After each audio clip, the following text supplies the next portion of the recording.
আমাদের মধ্যে আছেন জেলার সাধারণ সম্পাদক শ্রী চন্দ্রকান্ত দাস, আমাদের মধ্যে আছে জেলার সম্পাদক অপূর্ব লাল মজুমদার, আমাদের মধ্যে দুই জিএস আছে, প্রশান্ত দা আছে এবং আমাদের বিশু হয়তো মন্ডল সভাপতি দুইজন, অমিত আছে, শ্রাবন্তী আছে, আমার খুব কাছের মানুষ, আমাদের পূর্ব শিক্ষক শ্রী দীপক মজুমদার মহাশয় আমাদের মধ্যে আছেন। এছাড়াও এই এলাকার আমার ভারতীয় জনতা পার্টির সমস্ত নেতৃত্ব, শুভাকাঙ্ক্ষী, অনুরাগী এবং এলাকার শুভবুদ্ধি সম্পন্ন মানুষ, সবাইকে আমার গৌরী অভিনন্দন, আমার শুভেচ্ছা। আমরা ভারতীয় জনতা পার্টির 2024-এর যে প্রচার করছি, সেই প্রচারের মূল আমাদের হাতিয়ার হচ্ছে আমাদের ডেভেলপমেন্ট। আমরা মাননীয় প্রধানমন্ত্রীজির যে স্বপ্ন, যে ভবিষ্যৎ চিন্তা ভাবনা, সেই চিন্তা ভাবনাকে সামনে রেখে আমাদের 2024-এর ভোটের লড়াই। তাই এই লড়াইয়ে আমরা সকলে একত্রিত হয়ে, সমবদ্ধ হয়ে আমরা এই লড়াইয়ে সামিল হব এবং ভারতীয় জনতা পার্টিকে বিপুল ভোটে জয়লাভ করাবো। আপনারা জানেন যে মাননীয় প্রধানমন্ত্রীজি বলেছেন, দেশের যদি বিকাশ করতে হয় তাহলে সবকা সাথ সবকা বিকাশ, সবকা বিশ্বাস আর সবকা প্রয়াস, সকলের সবকা সাথ, সকলের সঙ্গ দিতে হবে, সকলের বিকাশ করতে হবে, সকলকে বিশ্বাস করতে হবে এবং সকলের প্রয়াস থাকবে, তাহলেই আমাদের জয়যাত্রা অব্যাহত থাকবে। আপনারা জানেন দীর্ঘ সময় ধরে গত 5 বছরে লোকসভাতে যেভাবে ভারতীয় জনতা পার্টির সরকার এবং যেভাবে কাজ হয়েছে কেন্দ্রীয় সরকারের মাধ্যমে, তাতে আমরা দৃষ্টান্ত দেখাতে পারি যে কোন কোন এলাকাতে আমাদের ডেভেলপমেন্ট হয়েছে। আপনারা জানেন যে পেট্রাপোল বর্ডার, সেখানে প্রায় 800 কোটি টাকা খরচা করে পেট্রাপোলকে নতুন করে তৈরি করা হচ্ছে, যাতে বাংলাদেশের সঙ্গে আন্তর্জাতিকভাবে আমাদের বিজনেস ভালো হয়। বিশেষ করে এই বনগাঁ লোকসভায় মানুষের কর্মসংস্থান এবং জীবিকা সমস্ত কিছুর মাধ্যমে যাতে এখানের মাথাপিছু ইনকাম সোর্স বাড়ে, তার একটা বড় জায়গা আগামীতে পেট্রাপোলে তৈরি হচ্ছে। আপনারা জানেন 4টে স্টেশনকে মডেল স্টেশন করা হচ্ছে, তার মধ্যে অন্যতম মডেল স্টেশন বনগাঁ এবং চাঁদপাড়া স্টেশন। ঠাকুরনগর স্টেশনকেও মডেল করা হচ্ছে এবং কল্যাণী, এখানে প্রায় 100 কোটি টাকা খরচ হচ্ছে এবং বাদবাকি আরো যে 10টা স্টেশন আছে আমার লোকসভার মধ্যে, সেগুলোরও ডেভেলপমেন্ট হচ্ছে। ডেভেলপমেন্টের কথা যদি ভাবেন তাহলে এখনো অনেক কিছু বাকি আছে। আমরাও সন্তুষ্ট নই, কেননা 5 বছর পেয়েছি ঠিকই, কিন্তু 5 বছরের মধ্যে 2-2.5 বছর কোভিডে কেটেছে, যে কারণে সেই সময় আমাদের ডেভেলপমেন্টের টাকা দিয়ে মানুষকে ভ্যাকসিনেশন এবং এই যে রেশনের চাল আজকে অবধি পাচ্ছে এবং আগামী 5 বছরে যে পাবে, সেটা আমাদের ওই ল্যাডের টাকা দিয়েই চলছিল। পরবর্তীতে আমরা হাতে 3 বছরের মতো সময় পেয়েছি। 3 বছরে আমাদের এই যাবতীয় কাজ, আমাদের কাজের ফিরিস্তি শুধু আমার এই লোকসভা জুড়ে দিলে হবে না। আমার লোকসভায় যথেষ্ট কাজ হয়েছে এবং পশ্চিমবঙ্গের মধ্যে 1 নম্বরে আছে আমার এই লোকসভা কাজের দিক থেকে।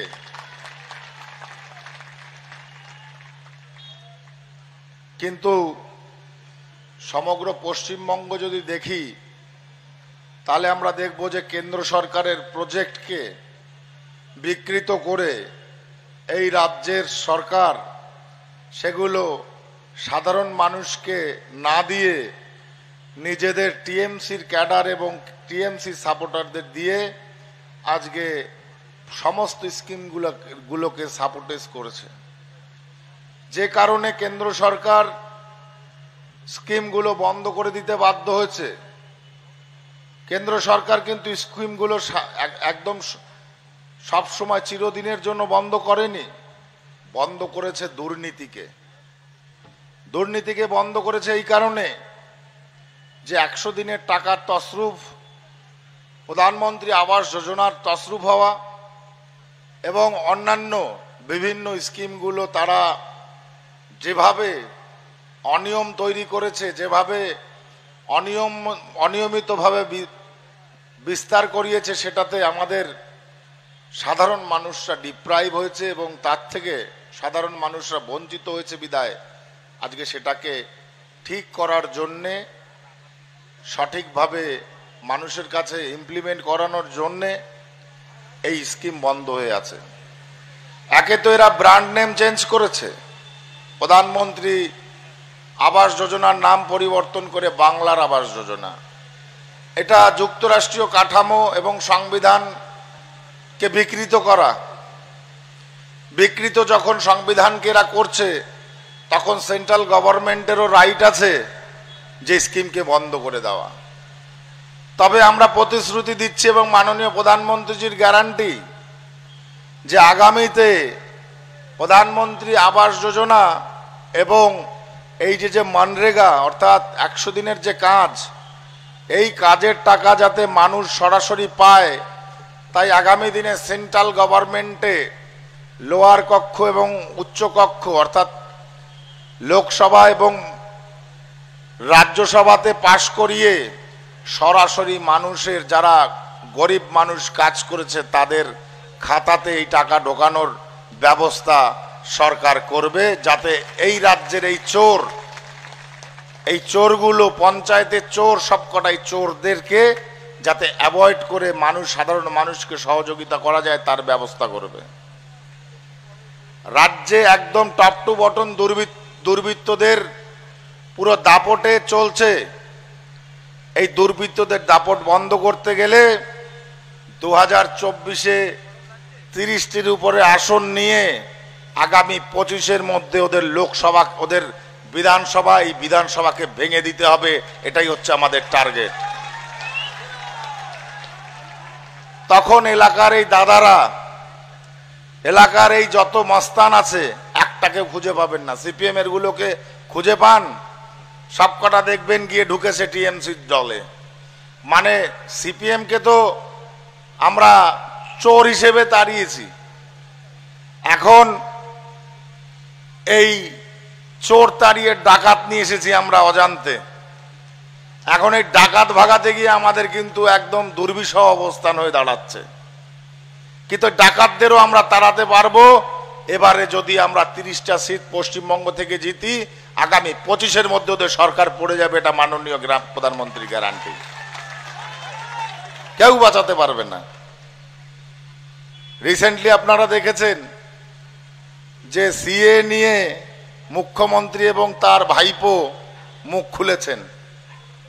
যে একজন বলছেন, ভাইপো বলছেন, অভিষেক বন্দ্যোপাধ্যায়, আমার বলতে কোনো রকম দ্বিধা হয় না, আমি ভাইপো টাইপো ওই হিসেব করে বলি না, ঠিক আছে, আমি ওকে নাম ধরে বলছি। অভিষেক বন্দ্যোপাধ্যায় তৃণমূলের বলছে যে যদি এনআরসি না হয় তাহলে আমি সিএ কে সমর্থন করতে পারি।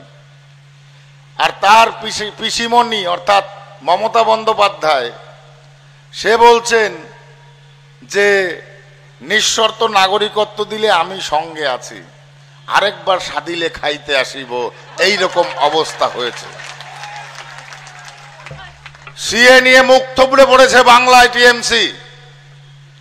সিএ জানে ওরা ভালো করে যে একটা জেনারেশনের ডিমান্ড নয়, সিএ 3-4টে জেনারেশনের ডিমান্ড। আর সেই 3-4টে জেনারেশনের ডিমান্ড বিগত 70 বছর 75 বছর ধরে, আজকে কংগ্রেস সরকার 65 বছর ধরে কংগ্রেস সরকার সেটাকে ঘুরিয়ে ঘুরিয়ে ঘুরিয়ে ঘুরিয়ে এই মানুষগুলোকে হয়রান করছে, এই মানুষগুলোকে হয়রান করছে এবং এই মানুষগুলোকে একটা ক্যাটাগরি লেভেলের নিচে রেখেছে, সেটা হচ্ছে বিলো ক্যাটাগরি লেভেল, যাতে এরা সমাজে কখনো উঠে না দাঁড়াতে পারে।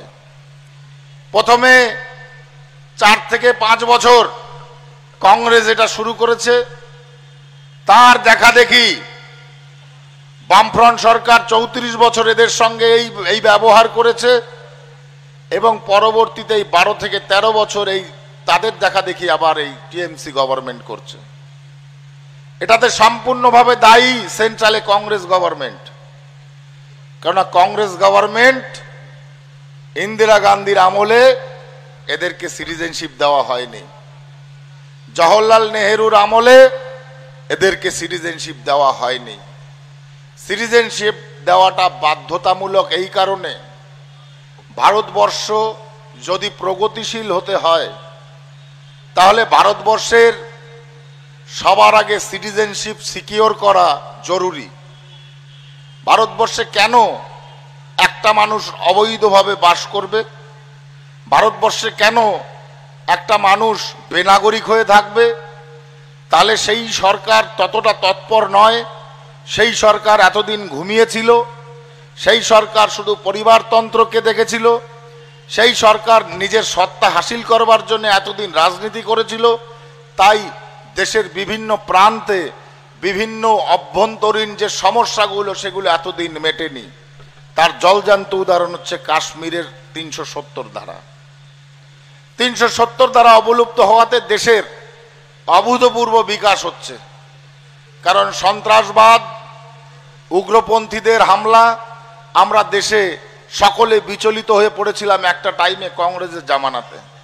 কিন্তু মাননীয় প্রধানমন্ত্রী এবং তার সরকার, মোদী সরকার এবং এনডিএ সরকার যৌথভাবে যেভাবে ভারতকে গত 10 বছর ধরে ভারতের ভিত্তিপ্রস্তরকে স্থাপন করেছে, সেটা দৃষ্টান্ত রেখেছে ভারতবর্ষের বুকে, যা 75 বছরে বা 60 বছরে বা 70 বছরে কংগ্রেস সরকার দেখাতে পারেনি। আপনারা দেখেছেন যে কচ্ছপের গতিতে সরকার চলেছে। কেন চলবে না? একটা সরকারের নীতি এবং নির্ধারণ, গভর্নমেন্ট এবং তার গভর্নেন্স যদি সঠিক রাস্তায় না চলে, যদি মানুষকে মূল্যায়ন করে না চলে, তাহলে এই দেশের এই দশা হয়। তারা পরিবারবাদকে সমর্থন করেছে, পরিবারবাদকে তারা প্রশ্রয় দিয়েছে, যে কারণে আমাদের আজকে গরিবই এতটা তলানিতে পৌঁছেছে যে ভারতবর্ষে গরিবের পরিমাণ সবচাইতে বেশি হয়ে দাঁড়িয়েছে। সরকার যদি ইনিশিয়েটিভ নিত, কর্মসংস্থান তৈরি করত, শিল্প তৈরি করত, স্বাস্থ্য ব্যবস্থাকে উন্নত করত, যাতায়াত ব্যবস্থাকে উন্নত করত এবং সর্বোপরি ইকোনমিকে যদি ডেভেলপমেন্ট করার চেষ্টা করত, তাহলে আজকে আমাদের এইরকম অবস্থা হতো না। একটা মানুষের অর্থনৈতিক উন্নয়নের সাথে সাথে তার সামাজিক উন্নয়নও ঘটে। সাধারণ মানুষ আর্থিক দুর্বলতার জন্য তার ক্যাটাগরি পরিবর্তন করতে পারে না। মাননীয় প্রধানমন্ত্রী এই ক্যাটাগরি পরিবর্তন করাতে চান সবকা সাথ, সবকা বিকাশ, সবকা বিশ্বাস আর সবকা প্রয়াসের মাধ্যমে। তাই আমাদের সকলকে মাননীয় প্রধানমন্ত্রীজির হাতকে মজবুত করতে হবে, ভারতীয় জনতা পার্টিকে জেতাতে হবে, যাতে দেশের মাননীয় প্রধানমন্ত্রীর যে নারা ইস বার 400 পার, ভারতীয় জনতা পার্টি বনগাঁও যেন একটা সিট মাননীয় প্রধানমন্ত্রীজিকে বিপুল ভোটে জয়লাভ করিয়ে যেন গিফট করতে পারে, সেই আশা এখানে রাখছি। মাননীয় প্রধানমন্ত্রীজি বাংলাতে 5টা তার গ্যারান্টি দিয়েছে, তার মধ্যে সিএ একটা বড় গ্যারান্টি। সিএ যখন কমপ্লিট হবে ভারতবর্ষের প্রায় 40% সমস্যা মিটে যাবে। কেননা যেভাবে বেআইনিভাবে ভারতবর্ষে ঘুষবাইঠিয়া অর্থাৎ যারা অনুপ্রবেশ করে ঢুকেছে, আমরা কিন্তু অনুপ্রবেশকারী নই। হিন্দু, বৌদ্ধ, খ্রিস্টান, পার্সি, শিখ, জৈন এরা কিন্তু কেউ অনুপ্রবেশকারী নয়। এরা ভারতবর্ষে এই সিটিজেনশিপ অ্যাক্টের দ্বারা অর্থাৎ আইনের দ্বারা এরা ধর্মীয় কারণে নিপীড়িত, তাই তারা পাকিস্তান, বাংলাদেশ, আফগানিস্তান থেকে পালিয়ে আসতে বাধ্য হয়েছে এবং তাদেরকে ভারতবর্ষে নাগরিকত্ব দেবার জন্যে আজকে 70 বছর পরে যদি সুপরিকল্পিতভাবে কেউ চিন্তা ভাবনা করে ইমপ্লিমেন্ট করে থাকে, সে একমাত্র ভারতীয় জনতা পার্টির সরকার। এই সমস্যাটা কংগ্রেস মেটায়নি শুধু তার ব্যক্তিগত কারণে এবং সত্তাকে ধরে রাখার জন্য। আমি মনে করি এই রাজ্যের মুখ্যমন্ত্রী সম্পূর্ণভাবে ভাওতাবাজি দিয়ে চলেছেন। কখনো বলছেন ভোটার কার্ড, রেশন কার্ড থাকলে সকলে সিটিজেনশিপ নেওয়ার কি দরকার আছে? সিটিজেনশিপ নিলে আপনার সিটিজেনশিপ চলে যাবে, আপনার সমস্ত সরকারি নথিপত্র ল্যাপস হয়ে যাবে, আপনি সরকারি সুবিধা পাবেন না। আমি তো বাস্তবেও সরকারি সুবিধা পাচ্ছি না। আমি যখন পাসপোর্ট ইনকোয়ারি করতে যাচ্ছি আমাকে 71 সালের আগের দলিল চাচ্ছে, আমার কাছে তো নেই 71 সালের আগের দলিল। তাহলে আমি সরকারি সুবিধা কোথায় পাচ্ছি? আপনি তো পুলিশ মন্ত্রী, আপনি তো বলে দিতে পারেন আপনার ডিআইবি কে যে এদের পাসপোর্ট ইনকোয়ারি করতে হলে এদের শুধু ভোটার কার্ড, রেশন কার্ড দেখেই করে দেবেন, এরা সকলে সিটিজেন। সেটা তো বলছেন না, বরং কি বলছেন 71 সালের দলিল না থাকলে এদের কাছ থেকে টাকা তোলো, টাকা তুলে আমার ঝুলি ভর্তি করো। আপনি বলছেন এটা, আমি একদম অকপট গলায় বলছি, আপনার কেস দিতে হলে যান, সুপ্রিম কোর্টে যাবেন, হাইকোর্টে যাবেন, লোয়ার কোর্টে যাবেন, নগর দায়রা কোর্টে যাবেন, যেখানে যাবেন চলে যাবেন। আপনি যেটা করছেন সেটার উত্তর দিচ্ছি। আমরা ভয় পাওয়ার লোক নই, আমরা বুক চিতিয়ে লড়া লোক, সেটা সাধারণ মানুষ জানে। সত্যের পথে চলা লোক, সেটা সাধারণ মানুষ জানে।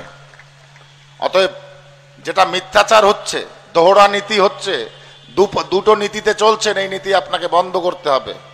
একজন মুখ্যমন্ত্রী হয়ে আপনি মানুষকে দিন দুপুরে টুপি পড়াচ্ছেন, আর পুলিশের মাধ্যমে আর একটা নীতির মাধ্যমে আপনি পয়সা নিয়ে তাদের কাছ থেকে আবার টুপি পড়াচ্ছেন তাদের। এভাবে চলতে পারে না দেশ। তাই আমার মনে হয় আমাদের ঘরের সন্তান যারা আছে, যারা চাকরির জন্য ইনকোয়ারিতে তারা ডিস্টারবেন্স হয়, তাদের যে কোনো caste certificate, birth certificate, passport inquiry, এরা প্রতিনিয়ত এই রাজ্যের সরকারের দ্বারা হ্যারাসমেন্ট হচ্ছে। এটা কিন্তু কেউ সূক্ষ্মভাবে দেখে না। কারণ ডিআইবির উচিত, মুখ্যমন্ত্রীর কথা অনুসারে ডিআইবির উচিত শুধু ভোটার কার্ড দেখে এদেরকে পাসপোর্ট ইনকোয়ারি করিয়ে দেওয়া, চাকরির ইন্টারভিউ করিয়ে দেওয়া, কাস্ট সার্টিফিকেট করিয়ে দেওয়া, বার্থ সার্টিফিকেট করিয়ে দেওয়া। তা না করে 71 সালের আগের দলিল চাইছেন আপনি। 71 সালের আগের দলিল দিতে হবে কেন? দিতে হচ্ছে এই কারণে যে আপনি পুলিশ মন্ত্রী হয়ে সেন্ট্রালের রুলকে আপনাকে ফলো করতে হচ্ছে, সেন্ট্রালের রুলকে আপনি অ্যাভয়েড করে যেতে পারছেন না। সংবিধান মতে 71 সালের পরে যারা এসেছেন তারা ভারতবর্ষে কেউ নাগরিক নন। আপনারা ভোটার কার্ড, রেশন কার্ডের ফ্যাসিলিটি পাচ্ছেন ঠিকই, সেই ভোটার কার্ড আর রেশন কার্ড দেবার রাইট স্টেট গভর্নমেন্টের আছে ঠিকই। তাই স্টেট গভর্নমেন্ট যারা বাংলাদেশ থেকে এসেছিল তাদেরকে ভোটার কার্ড, রেশন কার্ড করে দিয়েছে। সেই সুবাদে আধার কার্ড হয়েছে, সেই সুবাদে প্যান কার্ড হয়েছে, সেই সুবাদে আপনি চাকরি পর্যন্ত পেয়েছেন। কিন্তু সেন্ট্রালের খাতাতে কেউ নাগরিক নয়। যদি কোনো সরকার কখনো প্রেসার করে বাংলাদেশি লোকেদের বার করে দেব, এদের কাছে সিটিজেন নেই, তাহলে সেন্ট্রাল গভর্নমেন্টের যে কোনো সরকার ঘাড় ধরে বার করে দিতে পারে, কারোর কিছু করার থাকবে না, যতই আপনি চাকরি করেন আর যা করেন। মাননীয় মোদিজি সেই জায়গায় সিম্প্যাথিক্যাল গ্রাউন্ডে তাকিয়ে উনি এই সিটিজেনশিপ দিয়েছেন, এবং সিটিজেনশিপ দিয়ে উনি আজকে এই মানুষগুলোকে একটা রক্ষা কবচ তৈরি করছে, যে আগামী দিনের কোনো গভর্নমেন্ট যাতে এদেরকে ঘাড় ধাক্কা দিয়ে না বার করতে পারে, এদেরকে কাস্ট সার্টিফিকেট করতে গিয়ে হ্যারাস না করতে পারে, এদেরকে পাসপোর্ট ইনকোয়ারিতে যাতে হ্যারাস না করতে পারে, এদেরকে যাতে জিআরপি স্টেশনে ধরে যাতে লকআপে না পড়তে পারে, তার জন্য সিটিজেনশিপের ব্যবস্থা করেছে মাননীয় প্রধানমন্ত্রীজি, মাননীয় গৃহমন্ত্রীজি। এই জায়গাটাকে আমাদের বুঝতে হবে যে আজকে আপনার কাছে যদি সিটিজেনশিপ কার্ড থাকে আপনার কোনো সমস্যা নেই, আপনি যেখানে যাবেন সেখানেই ভারতীয় হিসেবে আজকে আপনি চিহ্নিত হবেন। আজ থেকে যে জবে থেকে সিটিজেনশিপ কার্ড হোল্ড করবে তবে থেকে তার পিঠের যে ছাপ্পাটা ছিল উদ্বাস্তু বা ক্যাম্পে বাস করে, সেটা মুছে যাবে চিরতরে। ভারতবর্ষের উদ্বাস্তু বলে কোনো কিছু থাকবে না, সকলে ভারতবর্ষের সিটিজেন হবে। আর এই বিষয়টা অতি জরুরি যদি আমরা বিকশিত ভারত গড়তে চাই। আমি মনে করি যে অনেকের অনেক দ্বিধা আছে যে যারা চাকরি করছে তারা যদি অ্যাপ্লাই করে তাদের কি চাকরি চলে যাবে কিনা, যারা হাই এডুকেশন করছেন তাদের এডুকেশন লস্ট হবে কিনা বা সার্টিফিকেট লস্ট হবে কিনা। মোদিজির গ্যারান্টি যখন 5 নম্বর গ্যারান্টি যখন সিএ সকলকে সেই গ্যারান্টি দিয়ে বলছি কারুর কোনো কিছুর লস হবে না যদি সিটিজেনশিপ অ্যাপ্লাই করা হয়। যে চাকরি করছেন সে অ্যাপ্লাই করতে পারেন, তার চাকরির কোনো সমস্যা হবে না। যে উচ্চ ডিগ্রি নিয়েছেন সে অ্যাপ্লিকেশন করতে পারেন, আপনার সার্টিফিকেটের অসুবিধা হবে না। যাদের বিজনেস সার্টিফিকেট আছে তাদের বিজনেস সার্টিফিকেটের কোনো সমস্যা হবে না। যাদের জমির দলিল আছে, বাড়ি ঘর আছে, তাদের কোনো সমস্যা হবে না। ভারতবর্ষ থেকে শুধুমাত্র উদ্বাস্তু কথাটাকে মুছে দেওয়ার জন্যে এই আইন প্রণয়ন। কারণ বিশ্বের মধ্যেই একটাই দেশ যেখানে এই সমস্যাটা তার জিওগ্রাফিক্যাল এবং কালচারাল পরিস্থিতিতে বিভিন্ন জায়গায় বিভিন্নভাবে একটা সেটআপমেন্ট হয়ে তৈরি হয়ে আছে। এই সমস্যা মেটানোর জন্য এই সিটিজেনশিপ আবেদন করা এবং সিটিজেনশিপ নেওয়া অতি জরুরি। আমি মনে করি যে অ্যাপ্লিকেশানে যে কথাগুলো বলা হয়েছে সে কথাগুলো পোর্টালের অ্যাপ্লিকেশনের সময় লাগবে না। পোর্টালে বাংলাদেশের ডকুমেন্টস লাগবে না, কোনো প্রকার ডকুমেন্টসের বাধ্যবাধকতা নেই, সকলে অ্যাপ্লিকেশন করতে পারেন। তবে অবশ্যই তারা অ্যাপ্লিকেশন করবেন যারা বাংলাদেশ থেকে মূলত এসছেন। এদেশীয় আদি নাগরিক মুসলিম সমাজ থেকে শুরু করে মুসলিম যে মায়েদের সমাজ, তাদের কোনো পার্টি নেই, তাদের কোনো রোলই নেই এই সিএ এর সঙ্গে। মিছেমিছি এই রাজ্যের সরকার এই মানুষগুলোকে খেপিয়ে তুলেছিল। ফার্স্ট অফ অল প্রথমবারে যখন 2019-এ এই সিএ যখন কার্যকারী হয়, দেশের সংবিধান হয়, পরবর্তীতে দেখেছেন যে মুসলিমরা আর কিন্তু খেপেনি, একজনও খেপেনি, একজন এটা নিয়ে কথা বলেনি। কারণ তারা বুঝেছে এই মমতা বন্দ্যোপাধ্যায় এবং তার সরকার সম্পূর্ণভাবে ভাওতা দিয়েছিল, আমাদেরকে খেপিয়ে তুলে রাষ্ট্রের সম্পত্তিকে ধ্বংস করিয়েছিল। দেখবেন একজনও কথা বলেনি সিএ ইমপ্লিমেন্টেশনের পরে, কোনো মুসলিম সমাজে কোনো বক্তব্য নেই এটা নিয়ে। তাদের যারা বুদ্ধিজীবী আছে তারাও অধ্যয়ন করেছে বাস্তবে এর কি বিন্দু বা ক্লজ আছে। তাই আমি বলবো নির্দ্বিধায় যে কোনো মানুষ অ্যাপ্লিকেশন করতে পারে, কারুর কাছে কোনো প্রকার ডকুমেন্টস লাগবে না। যদি আপনাদের কাছে ডকুমেন্টস থেকে থাকে আপনারা দিতে পারেন, তাতেও কোনো সমস্যা নেই। আর না থাকলেও কোনো সমস্যা নেই, আপনারা অ্যাপ্লিকেশন করবেন। আমরা সকলকে আমরা হেল্প করব, আমাদের মতো করে আমরা হেল্প করে দেব আপনাদের। যখন ফিজিক্যাল ভেরিফিকেশন হবে, ফিজিক্যাল ভেরিফিকেশন অতি স্বাভাবিক। আপনাদের অভিজ্ঞতা আছে, যখন আধার কার্ড করেছিলেন তখন হাতের ছাপ নেওয়া হয়েছিল, বায়োমেট্রিক ছাপ যেটাকে বলা হয়, 10 আঙুলের বায়োমেট্রিক ছাপ, এবং আই কন্ট্যাক্ট করা হয়েছিল আইবল এবং যে আমাদের আইবলের সঙ্গে। তো সেরকমভাবেই আমাদের সিটিজেনশিপের সময়ও আমাদের সেটা করা হবে। ভোটার কার্ডের সঙ্গে লিঙ্ক হবে, আধার কার্ডের সঙ্গে লিঙ্ক হবে, প্যান কার্ডের সাথে লিঙ্ক হবে, রেশন কার্ডের সাথে লিঙ্ক হবে এই ভোটার এই আই কার্ড। এই সিটিজেনশিপ আই কার্ড। এবং আমি আপনাদের সম্পূর্ণভাবে আস্থা দিতে চাই এটাই যে পাকিস্তানের অলরেডি 14 জন মানুষ সিটিজেনশিপ পেয়েছে অ্যাপ্লিকেশনের মাধ্যমে, এবং আগামীতে বাংলাদেশ থেকে আগত 10 থেকে 12 জন বা 14 জন বা 15 জন মানুষকে সিটিজেনশিপ দেওয়া হবে। আমি দেখব যে মুখ্যমন্ত্রীর বক্তব্য যে আপনারা কোনো ফ্যাসিলিটি পাবেন না বলেছেন, এদের কোন ফ্যাসিলিটি মুখ্যমন্ত্রী লস করাতে পারে সেটাও আমরা আগে গিয়ে দেখব। এটা ভারত সরকারের প্রমিস। ভারত সরকার যখন সিটিজেনশিপ এনেছে তার পিছনে অবশ্যই একটা উদ্দেশ্য আছে, আর সেই উদ্দেশ্য সুন্দর ভারত গড়া। চিটিংবাজি করে দলের নেতারা লকআপে যাওয়া নয়, ওয়েট কমিয়ে নিয়ে এখন যা খুশি তাই অবস্থা হয়ে পড়ে আছে তাদের। তো আমি মনে করি আমি আমার বক্তব্য বাড়াবো না, আরো মিটিং আছে আমার।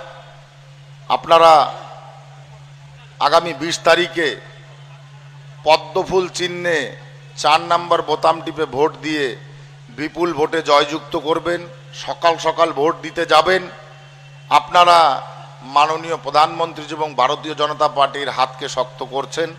আগামী দিনে যাতে বনগাঁ লোকসভাকে আরও ঢেলে সাজানো যায় সেই চিন্তাভাবনা আমাদের থাকছে, এবং আপনারাও সেই চিন্তাভাবনায় ভারতীয় জনতা পার্টিকে বিপুল ভোটে জয়লাভ করিয়ে এখান থেকে জেতাবেন সেই কামনা মনোবাসনা রাখি।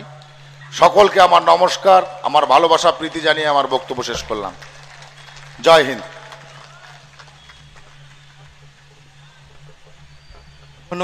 ধন্যবাদ আমাদের প্রিয় আদরণীয় সাংসদ, বিদায়ী সাংসদ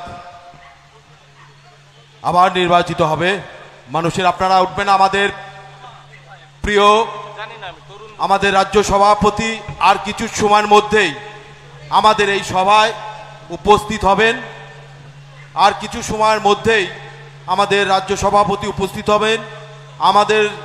আমাদের প্রার্থী শান্তনু ঠাকুর মহাশয় তার আরও কয়েকটা জায়গায় প্রোগ্রাম আছে, তাই তিনি ব্যস্ততার মধ্যেও আমাদের মধ্যে উপস্থিত হয়েছেন, সেইখানে যাবেন। আপনারা কেউ যাবেন না।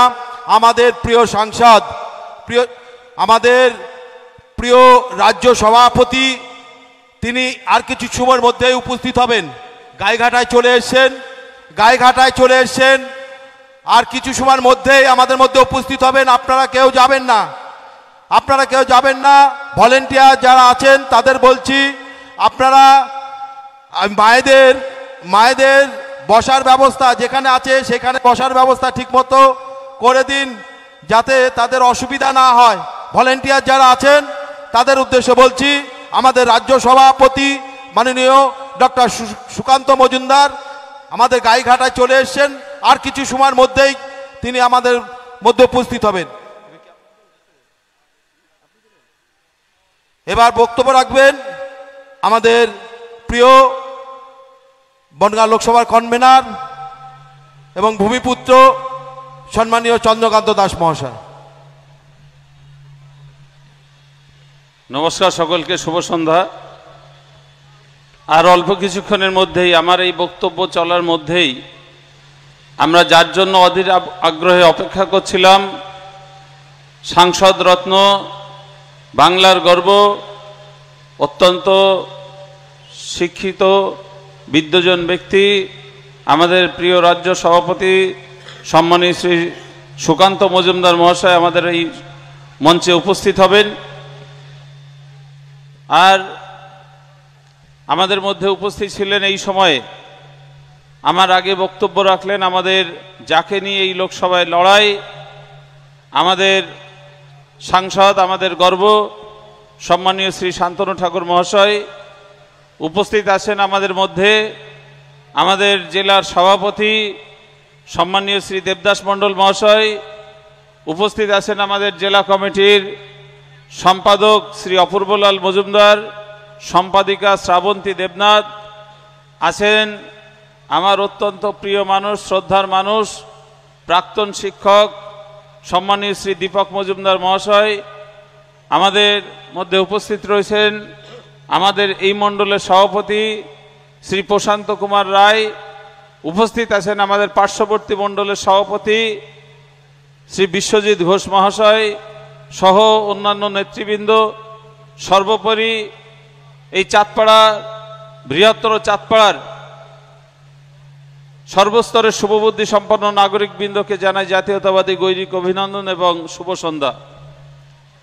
বন্ধুগণ, আর মাত্র 3 দিন পরে আমরা এবং আপনারা এই লোকসভার মানুষ আমাদের যে গণতান্ত্রিক অধিকার, সেই অধিকার প্রয়োগের মাধ্যমে ভারতবর্ষের বিগত 10 বছরের যে বিকাশ যাত্রা, ভারতবর্ষের আর্থিক পরিকাঠামো, প্রতিরক্ষা, বিদেশ নীতি, সর্বক্ষেত্রে ভারতবর্ষের যে অগ্রগতি, সেই অগ্রগতির ধারাকে অব্যাহত রাখবার জন্য পুনরায় আবারও 400-র বেশি আসন নিয়ে ভারতীয় জনতা পার্টির সরকার তৈরির জন্য মানুষ আজকে মুখিয়ে আছেন, এই বনগাঁ লোকসভার মানুষ।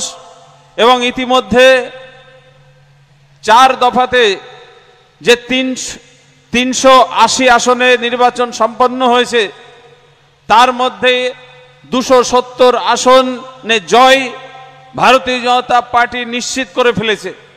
এবং আগামী যে নির্বাচনগুলো রয়েছে, 3 দফা নির্বাচন, এর মধ্য দিয়ে ইসবার 400 পার হবে।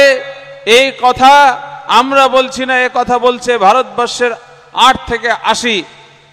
আজকে 10 বছর ধরে আমাদের সরকারের সবচাইতে যে বড় সাফল্য, এই সময়কালে ভারতবর্ষের 25 কোটি প্রান্তিক গরিব মানুষ যাদের দারিদ্রতা থেকে মুক্তি ঘটেছে, 177টি কেন্দ্রীয় প্রকল্পের মাধ্যমে ভারতবর্ষের এই প্রান্তিক গরিব মানুষগুলো আজকে সমাজের মূল স্রোতে তারা ফিরতে পেরেছেন।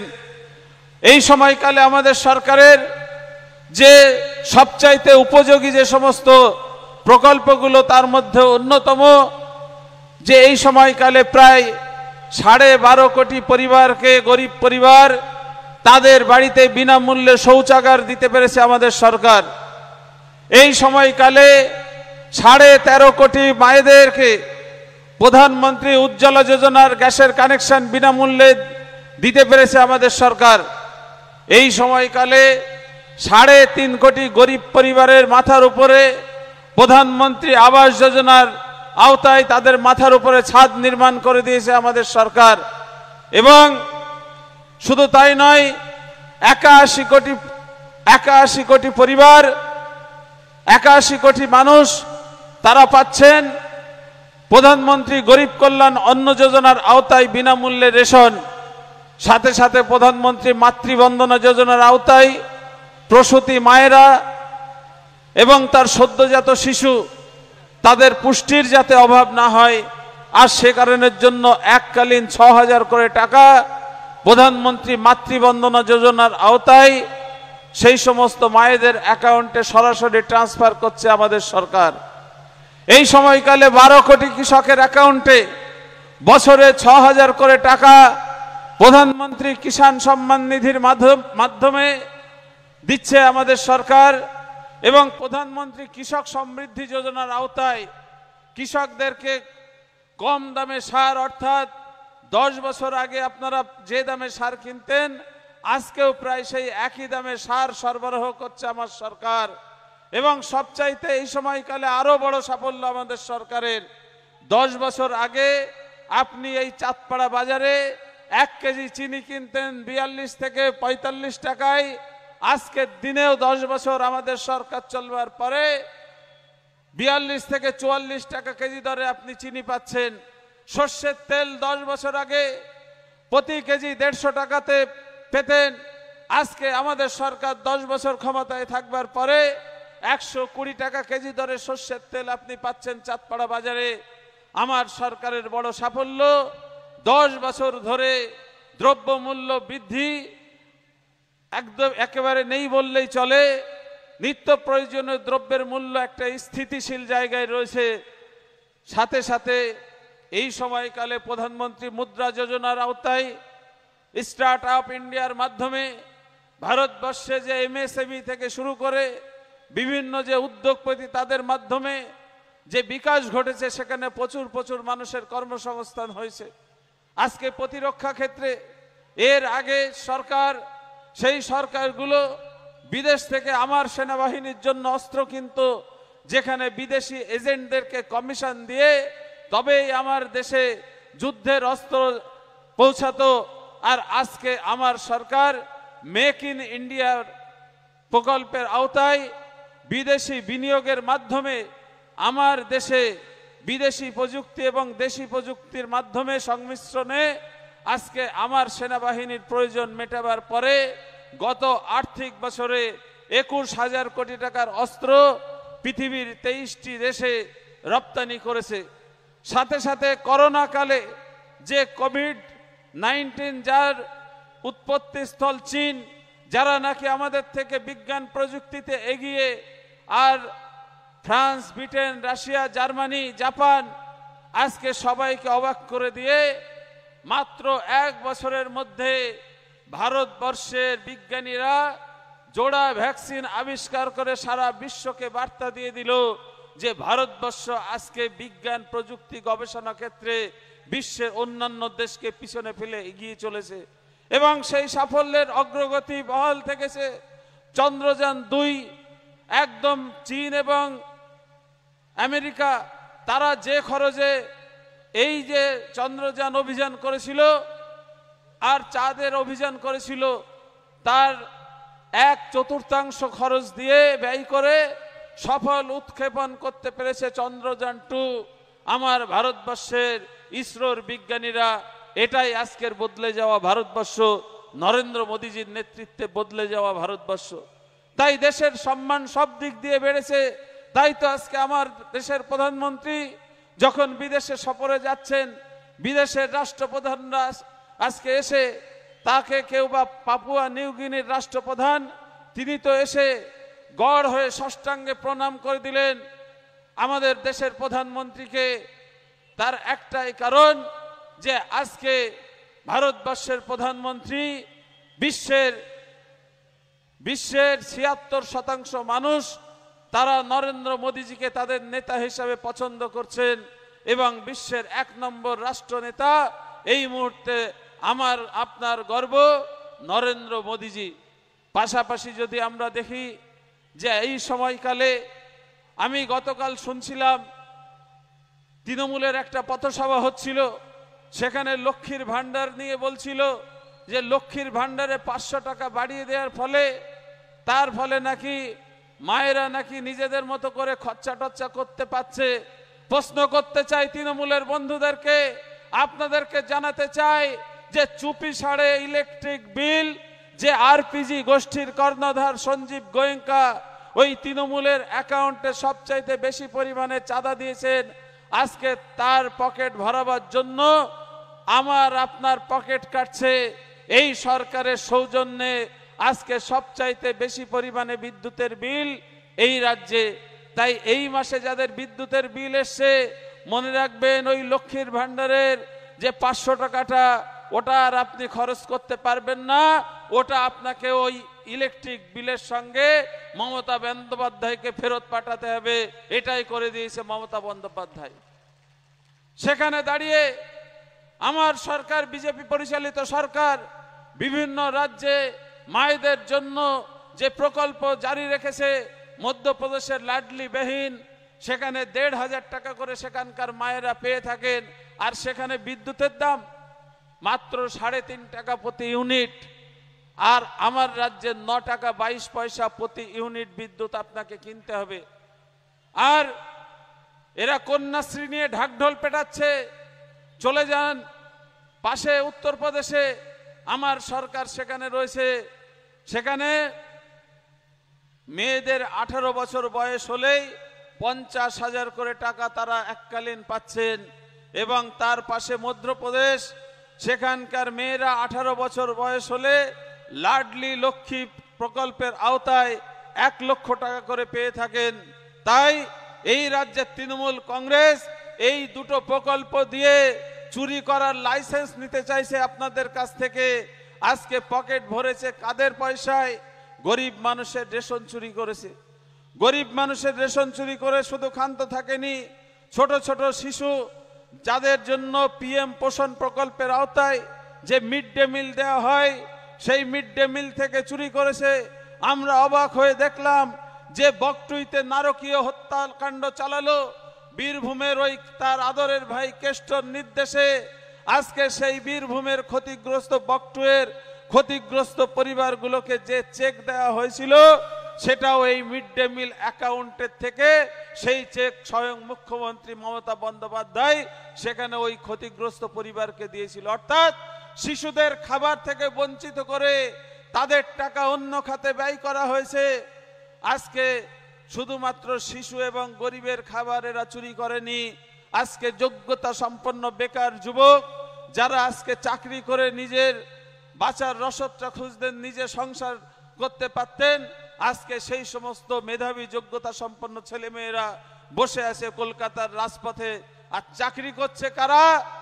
যারা তৃণমূলের নেতাদের মন্ত্রীদের ধরে 20 লক্ষ 25 লক্ষ টাকায় চাকরি কিনেছেন, তারাই আজকে পঞ্চম শ্রেণী উত্তীর্ণ, অষ্টম শ্রেণী পাশ করে তারা হাই স্কুলে শিক্ষকতা করছে।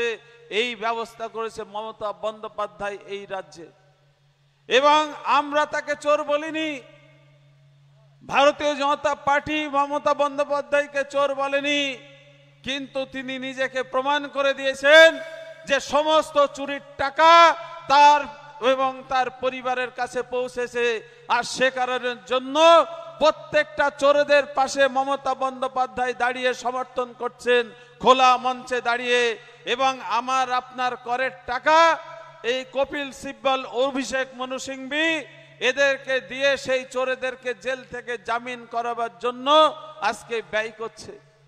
আর এখানে এসে বলছে যে 100 দিনের কাজের টাকা দিল না কেন্দ্র, প্রধানমন্ত্রী আবাস যোজনার ঘর থেকে বঞ্চিত করছে রাজ্যকে। প্রশ্ন করতে চাই আপনাদেরকে যে 100 দিনের কাজের টাকা আজকে ভারতবর্ষের 30টি অঙ্গরাজ্যের মধ্যে 29টি রাজ্যে এই প্রকল্প চালু আছে, কেন এই রাজ্যে বন্ধ আছে? জবাব আপনাদেরকে দিতে হবে। তার কারণ ভারতবর্ষের ওই 29টি রাজ্যে বিজেপি সরকার নেই, তার মধ্যে 11টি রাজ্য আছে কংগ্রেস এবং বিভিন্ন আঞ্চলিক দলের সরকার চলছে। একটি জায়গাতেও 100 দিনের কাজের প্রকল্প বন্ধ হয়নি। তাহলে এই রাজ্যে বন্ধ হওয়ার কারণ কি? কারণ এটাই, এই আইনের আওতায়, এই আইনের মধ্যে 27 নম্বর যে ধারা আছে, সেই ধারা মোতাবেক কোন রাজ্যে যদি এই অর্থ তছরূপ হয়ে থাকে, সেক্ষেত্রে সরকার, কেন্দ্রের সরকার এই অর্থ বরাদ্দ বন্ধ করতে পারে। এবং এই রাজ্যের যে কটি জেলাতে কেন্দ্রীয় প্রতিনিধি দল যে কটা ব্লকে এসছে, দেখা গেছে কি জেসিপি দিয়ে পুকুর কাটা হয়েছে, মাস্টার রোল করে টাকা উঠে গেছে তৃণমূল কংগ্রেসের আত্মীয় স্বজনের নামে। আপনি যদি চাঁদপাড়া পঞ্চায়েতের জব কার্ডের লিস্টটা আপনি MGNREGA পোর্টালে গিয়ে দেখেন, দেখবেন যারা কোনোদিন কাজ করে না, কারোর পরিবারের লোক চাকরি করে, তার স্ত্রীর নামে, তার ছেলের নামে, মেয়ের নামে জব কার্ড, কেউ বা বড় ব্যবসা আছে, তার ছেলের নামে, মেয়ের নামে, স্ত্রীর নামে জব কার্ড, এমনকি তার নামেও জব কার্ড করে রেখেছে। আর সেই জব কার্ডগুলিতে 100 দিনের কাজের টাকা ঢোকানো হয়েছে। পুকুরের পর পুকুর চুরি করেছে, পুকুর কাটেনি, টাকা তুলে নিয়েছে। আজকে এই টাকাটা ভারত সরকার কেন ব্যয় করে? ব্যয় করে একটাই কারণে, যারা ক্ষেত মজুর, মজুরি খেটে যাদের দিনপাত হয়, আজকে বছরের একটা সময়ে তাদের কাজ থাকে না, আর সেই সময়ে তারা এই সরকার থেকে এই কাজটা পাবে এবং তার মাধ্যমে তার পরিবারটা চলবে। আজকে তাদের মুখের গ্রাস কেড়ে নিয়েছে এই তৃণমূল কংগ্রেসের পঞ্চায়েত স্তরের সিন্ডিকেটের ছেলেরা। আজকে সেই সমস্ত গরিব মানুষকে 100 দিনের কাজের প্রকল্প থেকে বঞ্চিত করে আজকে তাদেরকে সেই টাকা তছরূপ করা হয়েছে তাদের কাছ থেকে। আজকে আবাস যোজনার প্রসঙ্গ যদি বলতে চাই, আপনারা জানেন এই সামনের বিডিও অফিসে কয়েক হাজার বঞ্চিত মানুষ আওয়াজ তুলেছিলেন, যাদের তাঁবুর নিচে বসবাস করেন, বেড়ার ঘরে বসবাস করেন, কেউ বা টালির ঘরে বসবাস করেন, কাঁচা বাড়িতে বসবাস করেন। এই গাইঘাটা ব্লকের যে লিস্ট বিভিন্ন পঞ্চায়েতে হয়েছিল, 100টার মধ্যে 70 জন অযোগ্য মানুষের নাম কারা তুলেছিল? এই তৃণমূল পরিচালিত পঞ্চায়েত এবং পঞ্চায়েত সমিতি। কাদের মাধ্যমে? যারা ওই আইসিডিএস অঙ্গনওয়াড়ি কাজ করেন, আশা কর্মী, তাদেরকে ভিআরপি, তাদেরকে ভয় দেখিয়ে, তাদেরকে প্রেসার দিয়ে অযোগ্য মানুষদেরকে নাম তুলেছিল। আর পশ্চিমবঙ্গের সমস্ত ব্লকে ব্লকে এই বঞ্চিত মানুষ যারা অপেক্ষায় দিন গুনছিলেন, আর যখন কেন্দ্রের সরকার 11,37,000 বাড়ির অনুমোদন দিয়ে 8,250 কোটি টাকা বরাদ্দ করলো এই রাজ্যের জন্য, আর তখন যে তালিকা প্রকাশিত হলো, দেখা গেল যোগ্যতা সম্পন্ন অর্থাৎ প্রকৃত গরিব মানুষের নাম সেই তালিকায় নেই। তালিকায় নাম ছিল কারো দোতলা বাড়ি, কারো ছাদওয়ালা বাড়ি, কেউ বা চাকরি করেন, কেউ বা ব্যবসা করেন, বছরে 5 লক্ষ 10 লক্ষ টাকার উপরে ট্যাক্স দিয়ে থাকেন। সেই সমস্ত মানুষদের নাম ওই তালিকায় কারা তুলেছিল? এই তৃণমূল কংগ্রেস। কোন কারণে? যে না, তাদের কাছ থেকে কাটমানিটা বেশি পরিমাণে পাওয়া যাবে। আর সেই বঞ্চিত মানুষ যখন পশ্চিমবঙ্গের রাস্তায় রাস্তায় নেমে যখন আন্দোলন করছে, আর সেই তাদের কান্নার আওয়াজ পৌঁছে গেল সুকান্ত মজুমদার, দিলীপ, আমাদের শুভেন্দু অধিকারীর মাধ্যমে মোদিজির কানে, আর তিনি প্রতিনিধি দল পাঠিয়ে যখন এই লিস্ট ভেরিফিকেশন করা হলো, যে কটি জায়গার এই বনগাঁ মহকুমার বাগদা ব্লকের আষাঢ় গ্রামে ভদ্রলোক পুলিশের চাকরি করেন, দোতলা বাড়ি, পেল্লাই বাড়ি, সেই বাড়ির ভদ্রমহিলা বেরিয়ে এসে লজ্জায় বলছে, আমরা তো আবেদন করিনি, তার নামটা উঠেছে ওই তালিকায়। এইরকম অনেক খবর আপনারা তৎকালীন সময় মিডিয়াতে দেখেছেন। শুধু আমি একটু আপনাদেরকে মনে করিয়ে দিলাম এই সময়ে। আজকে সেইভাবে সেই 11,37,000 বাড়ি বঞ্চিত করেছে এই রাজ্যের তৃণমূল কংগ্রেস, প্রকৃত মানুষদেরকে সঠিক তালিকা না দেবার কারণে। আর এরা দোষারোপ করছে কেন্দ্রকে। কেন্দ্র যদি বাংলা বিরোধী হতো, এই নির্বাচনের প্রাক্কালে দাঁড়িয়ে আমার দেশের প্রধানমন্ত্রী আরামবাগ এবং কৃষ্ণনগরের প্রশাসনিক সভা থেকে এই রাজ্যের পরিকাঠামো ক্ষেত্রে 22,000 কোটি টাকার প্রকল্পের তিনি শুভারম্ভ করেছেন। সাথে সাথে এই বনগাঁ মহকুমার মধ্যে আজকে 3টে স্টেশনের জন্য, অর্থাৎ বনগাঁ লোকসভাতে 4টে স্টেশন, যেটা আমাদের মাননীয় সাংসদের মাধ্যমে, মাননীয় মন্ত্রীর মাধ্যমে আজকে এই চাঁদপাড়া স্টেশনও অমৃত ভারত প্রকল্পের আওতায় আজকে সেখানেও স্টেশনের আধুনিকীকরণের কাজ চলছে, বনগাঁতেও আধুনিকীকরণের কাজ চলছে। এই রকম যখন অবস্থা, সাথে সাথে আজকে আইসিপি পেট্রাপোল, সেখানকার পরিবর্তন দেখে আসুন, কল্যাণী এমসের পরিবর্তন দেখে আসুন। আজকে একের পর এক ন্যাশনাল হাইওয়ে পশ্চিমবঙ্গের ক্ষেত্রেও যেভাবে বেড়েছে, সারা দেশের ক্ষেত্রে স্বাধীনতার 60 বছরে 92,000 কিলোমিটার ন্যাশনাল হাইওয়ে ছিল আমার সরকার। এই সময়কালে 1,52,000 কিলোমিটার ন্যাশনাল হাইওয়ে, এবং প্রতিদিন 34 কিলোমিটার করে ন্যাশনাল হাইওয়ে তৈরি হচ্ছে। আর যে মুখ্যমন্ত্রী আজকে রেলমন্ত্রী থাকাকালীন অবস্থায় বনগাঁ থেকে বাগদা রেল লাইনের শিলান্যাস করেছিলেন, আজকে তিনি মুখ্যমন্ত্রী, আমাদের সরকার সেখানে অর্থ বরাদ্দ করবার পরেও আজকে শুধুমাত্র রাজ্য সরকার জমি অধিগ্রহণ করে না দেওয়ার কারণে আজকে সেই রেল লাইন পাতার কাজ আজকে শুরু হতে পারেনি। তাই উন্নয়ন বিরোধী এই সরকার আর আমাদেরকে তকমা দিচ্ছে। আমরা কখনো কোনো রাজ্যকে বিমাতৃসুলভ আচরণ করি না, আমার সরকার বারবার সেটা প্রমাণ দিয়েছে। তাই আমরা উন্নয়নের পক্ষে, এবং আগামী দিনে সোনার বাংলা গড়ব আমরা, এবং আপনাদের আশীর্বাদ নিয়ে এই বাংলাকে সুশাসন দেব আমরা। তাই এই 24 থেকেই শুভ সূচনা ঘটবে। আমরা শুধু আবেদন করব যে এই রাজ্য থেকে আরো বিপুল জনাদেশ নিয়ে এই কেন্দ্র থেকে আপনারা মোদিজির হাতকে শক্ত করুন, এবং এই পশ্চিমবঙ্গ থেকে 30-এর বেশি আসন নিয়ে আজকে আমার সাংসদরা দিল্লিতে পৌঁছাবে, এবং তারপরে দেখবেন 26 সাল পর্যন্ত আপনাদের কষ্ট করতে হবে না, আজকে নিষ্কৃতি পেয়ে যাবেন। তাই আগামী 20 মে সকাল সকাল ভোট কেন্দ্রে গিয়ে আপনারা নিজের ভোট নিজে দেবেন এবং আপনার প্রতিবেশী মানুষকেও তার ভোটটাও ভারতীয় জনতা পার্টির পদ্ম প্রতীক চিহ্নে নিশ্চিত করবেন, এই আশা রেখে বক্তব্যকে বিরাম দিচ্ছি। জয় হিন্দ, বন্দে মাতরম, ভারত মাতা কি, ভারত মাতা কি।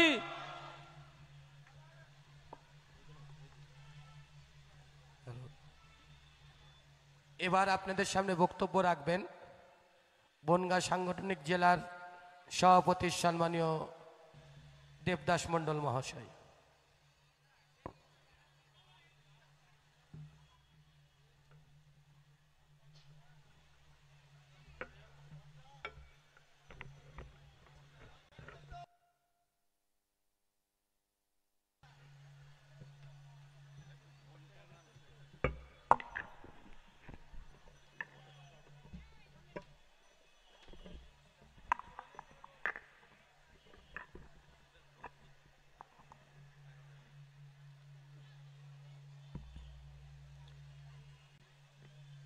সবাই একসাথে আমার সাথে তালে তাল দিয়ে দুহাত তুলে একসাথে বলতে হবে, তাহলে এলাকার যেসব চোর চুরটা আছে, ত্রিপল চোর, রেশন চোর, গরু পাচার করেছিল, এই শিশু গাছ কেটে বিক্রি করে দিয়েছে, চোর সব পালাবে।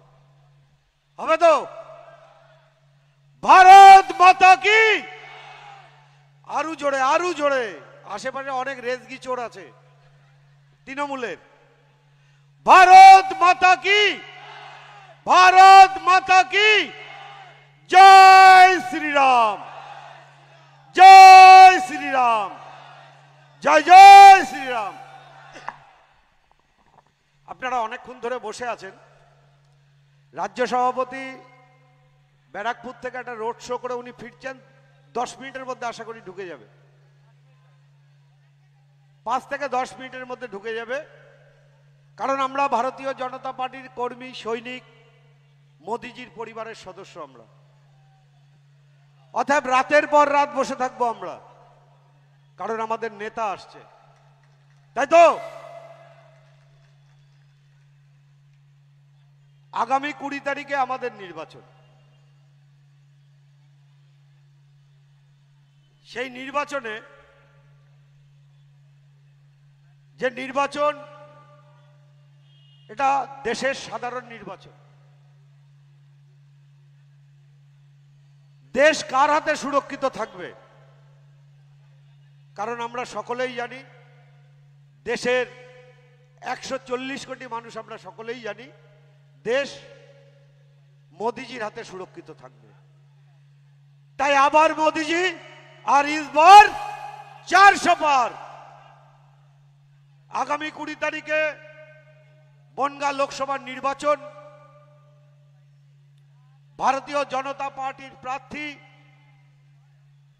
মোদিজির স্নেহধন্য, আশীর্বাদ ধন্য এবং মতুয়া অল ইন্ডিয়া মতুয়া সংঘের সংঘাধিপতি, সকলের প্রিয় মানুষ, আমাদের প্রার্থী শান্তনু ঠাকুর।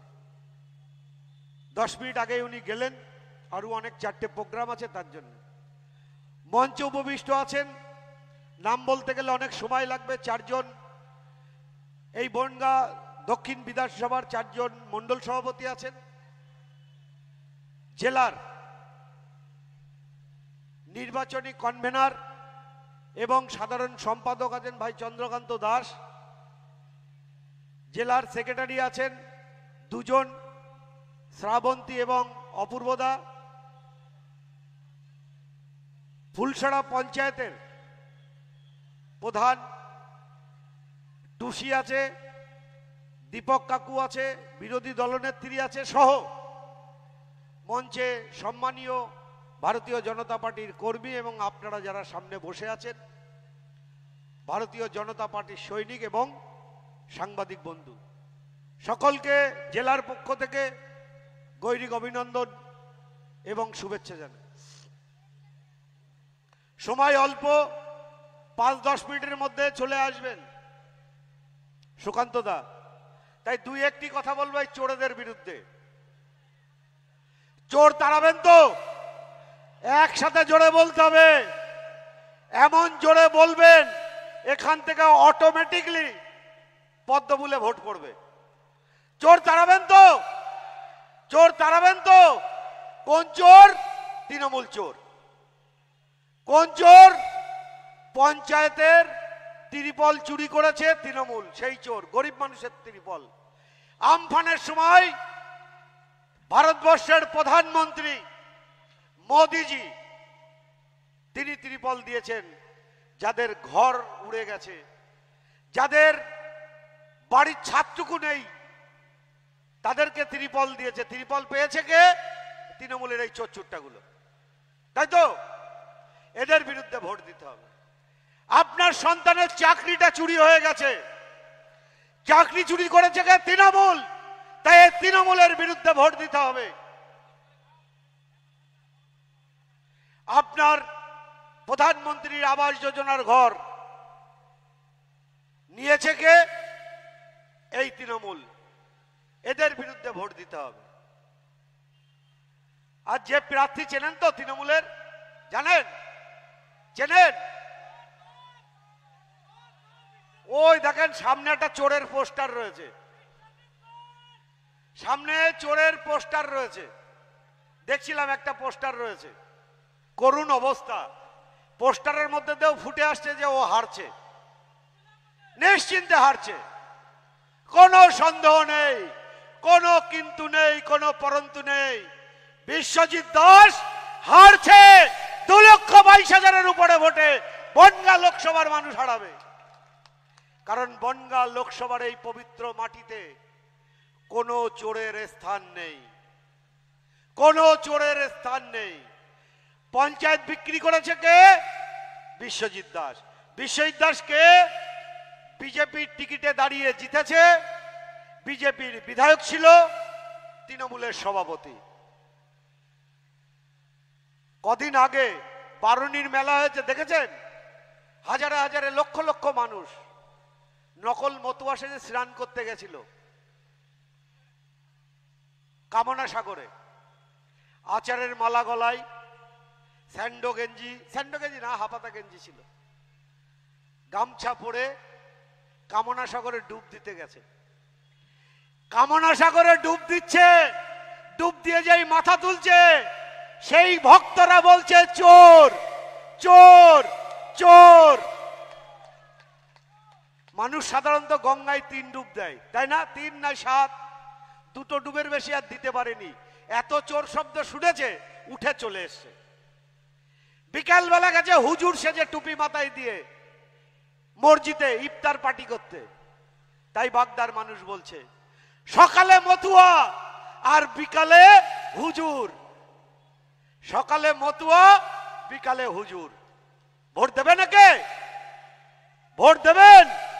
বাগদার মানুষ বলছে, বাগদার মানুষের কাছে যখন যাচ্ছে, এখন বাড়িতে যাওয়া বন্ধ করে দিয়েছে। একজন 75 বছরের বয়স্ক মানুষ, বৃদ্ধই বলি, বৃদ্ধ মানুষ, ওনার বাড়ির উঠানে গেছে। 4-5 জন, এমনি তো লোক হচ্ছে না, যে 4-5 জন যাচ্ছে সেও খবর লিক করে দিচ্ছে, আর সে মনে মনে ডাকছে চোর হারবে কবে। বাস্তব। নাহলে তার বেডরুমের ছবি পেলাম কি করে? তার বাথরুমের ছবি পেলাম কি করে? আমি তো ভগবান নই। তার লোকই দিয়েছে আমাকে, যে দেখুন আমাদের মহারাজ পাবলিকের চুরি করে শুধু বাথরুম দেখুন আর ঘর দেখুন। দেখাবো দেখাবো চোরের কীর্তি। দাদার কীর্তি দেখেছেন না বই? আর হলো বিশ্বজিৎ দাসের চুরির কীর্তি। ভদ্রলোক বলছেন যে আপনি কদিন আগে এসেছিলেন বিজেপির হয়ে ভোট চাইতে, আপনি এখন কার হয়ে ভোট চাইতে এসছেন? উত্তর দিতে পারছে না। বিশ্বজিৎ দাসরে ভরা লোকের মধ্যে বলছে, বারবার দল চেঞ্জ করে, দল না চেঞ্জ করে, বারবার ধর্ম না চেঞ্জ করে আপনি আমার বাড়ির থেকে বেরোন, নিজের চরিত্রটা চেঞ্জ করুন। তাই বলি, যার চরিত্র ঠিক নেই, যার দল বদল ঠিক নেই, তাকে কি ভোট দেবেন? তাকে উপযুক্ত শিক্ষা দিতে হবে। তাই আগামী 20 তারিখে পদ্ম ফুলে ভোট দিয়ে উপযুক্ত শিক্ষা দেবেন। শিক্ষা পাবেও, জেনে গেছে কাঁদছে কাঁদছে। যেখানেই যাচ্ছে লোক নেই, আর যে কটা লোক আছে কেউ ওর না। আগামী 20 তারিখে টের পাবে, 4 তারিখে টের পাবে। আগামী 4 তারিখে বিশ্বজিৎ বাবুর হয়ে যারা ঘুরছেন, আমি আপনাদেরকে বলছি না, কারণ আমি জানি আপনারা ঘুরছেন, ভোট দেবেন পদ্ম ফুলে, জানি দেবেন নিশ্চিত। কারণ তৃণমূলের লোকও বলছে যে আমরা দলটা প্রাণ দিয়ে করেছি, বিশ্বজিৎ দাস দলের সাথে গাদ্দারি করে বিজেপিতে চলে গেছে। আবার আমাদের মানুষ বলছে যে বিজেপির থেকে গাদ্দারি করে তৃণমূলে চলে গেছে, তাই no vote to Biswajit Das, no vote to Biswajit Das. Vote ওকে কেউ দেবে না।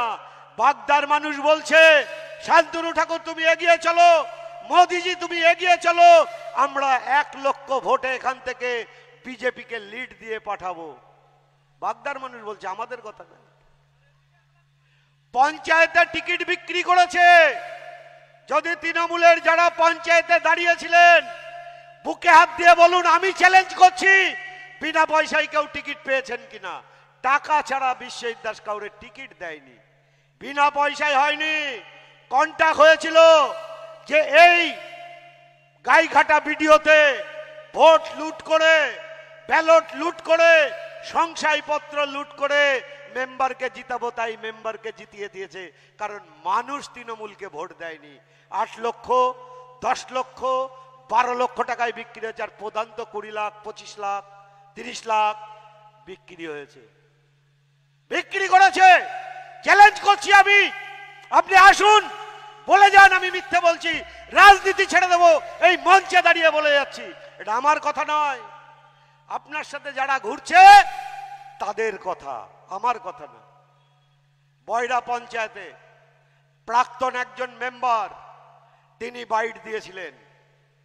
তিনি যখন টিকিট পাননি, তিনি বাইট দিয়েছিলেন যে আমার টিকিটটা তৃণমূলের জেলার সভাপতি বিশ্বজিৎ দাস দেয়নি, তার কারণ আমার কাছে 8 লক্ষ টাকা চেয়েছিল, আমি দিতে পারিনি, তাই আমাকে দেয়নি। এটা আমার কথা নয়। পঞ্চায়েত সমিতির মেম্বার বনগাঁর, নিজের ছোট বৌমা, নিজের ছোট বৌমা। জেলা পরিষদের মেম্বার, নিজের ছেলে। আবার ছেলেকে বলছে তুই তৈরি থাক, বাগদায় তোকে দাঁড় করাবো। আর বাগদার পরিতোষ সাহা আরো 2-3 জনকে আছে, তাদের বলেছে তোমরা আমাদের জেতাও, তোমাদের টিকিট দেবো। তাহলে বুঝলেন কত বড় ফেরেববাজ, বুঝতে পারছেন? তাই তৃণমূলের যারা আছেন, শুনছেন আমার কথা, সে লুকিয়েই শুনুন, আর চায়ের দোকানে বসে চা খেতে খেতে শুনুন। এর নাম বিশ্বজিৎ দাস, এর নাম বিশ্বজিৎ দাস। যে বিশ্বজিৎ দাসকে চেনে না, সে গাইঘাটা থানা চেনে না, সে চেনে না। তাই আপনাদেরকে বলছি, প্রতিবাদ করতে হবে। বিশ্বজিৎ দাস ক্রিমিনালদের ফোন করছে যে ভাই আমার হয়ে ভোটটা করে দে। তা বিশ্বজিৎ বাবু আপনারে বলি, আপনি তো এমনি খেয়ে হারিয়ে ফেলছেন, কারণ আপনার ব্রেনে কাজ করছে না।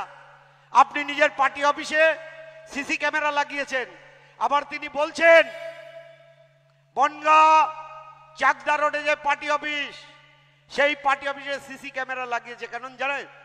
আর কাউরে বিশ্বাস করতে পারছে না। সবাই তো টেরা স্ট্রাইকের মতো কাজ করছে, ওর দিকে তাকাচ্ছে আর বলছে পদ্ম ফুলে ভোট দাও।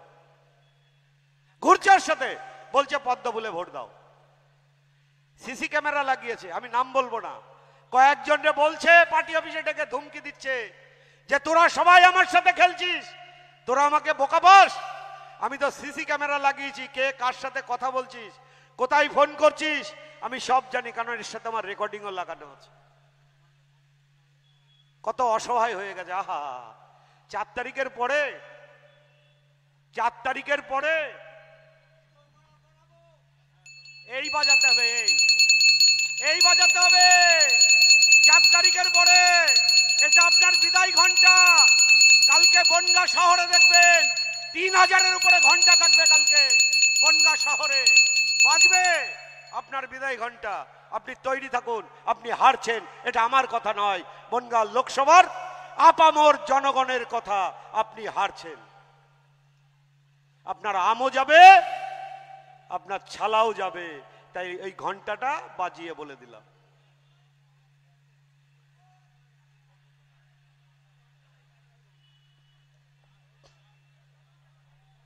শর্ট টাইম আছে, কটা জিনিস দেখিয়ে যায়।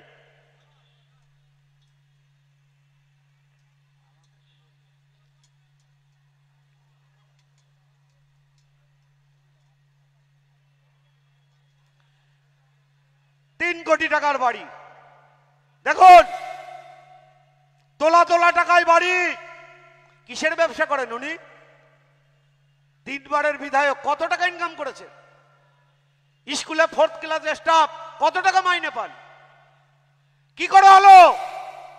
এর জবাব আপনাদেরকে দিতে হবে, এর জবাব 20 তারিখে দিতে হবে। 2.5 কোটি টাকার মন্দির, গল্প শুনবেন? সারা বনগাঁ থেকে চাঁদা তুলেছে, সারা বনগাঁয় চাঁদা তুলেছে, বলছে গোপালনগর হাটখোলার ওখানে আমার খুব ইচ্ছা, আমি একটা মন্দির করছি। কারুর কাছ থেকে রড, কারুর কাছ থেকে বালি, সিমেন্ট, নগদ টাকা তুলেছে, তুলে নিজের বাড়িতে করেছে। কত বড় জালি! নিজের বাড়িতে করেছে, দক্ষিণেশ্বরের আদলে মন্দির। ভোট দেবে নাকি? বলতে হবে আপনাদের, দেবেন?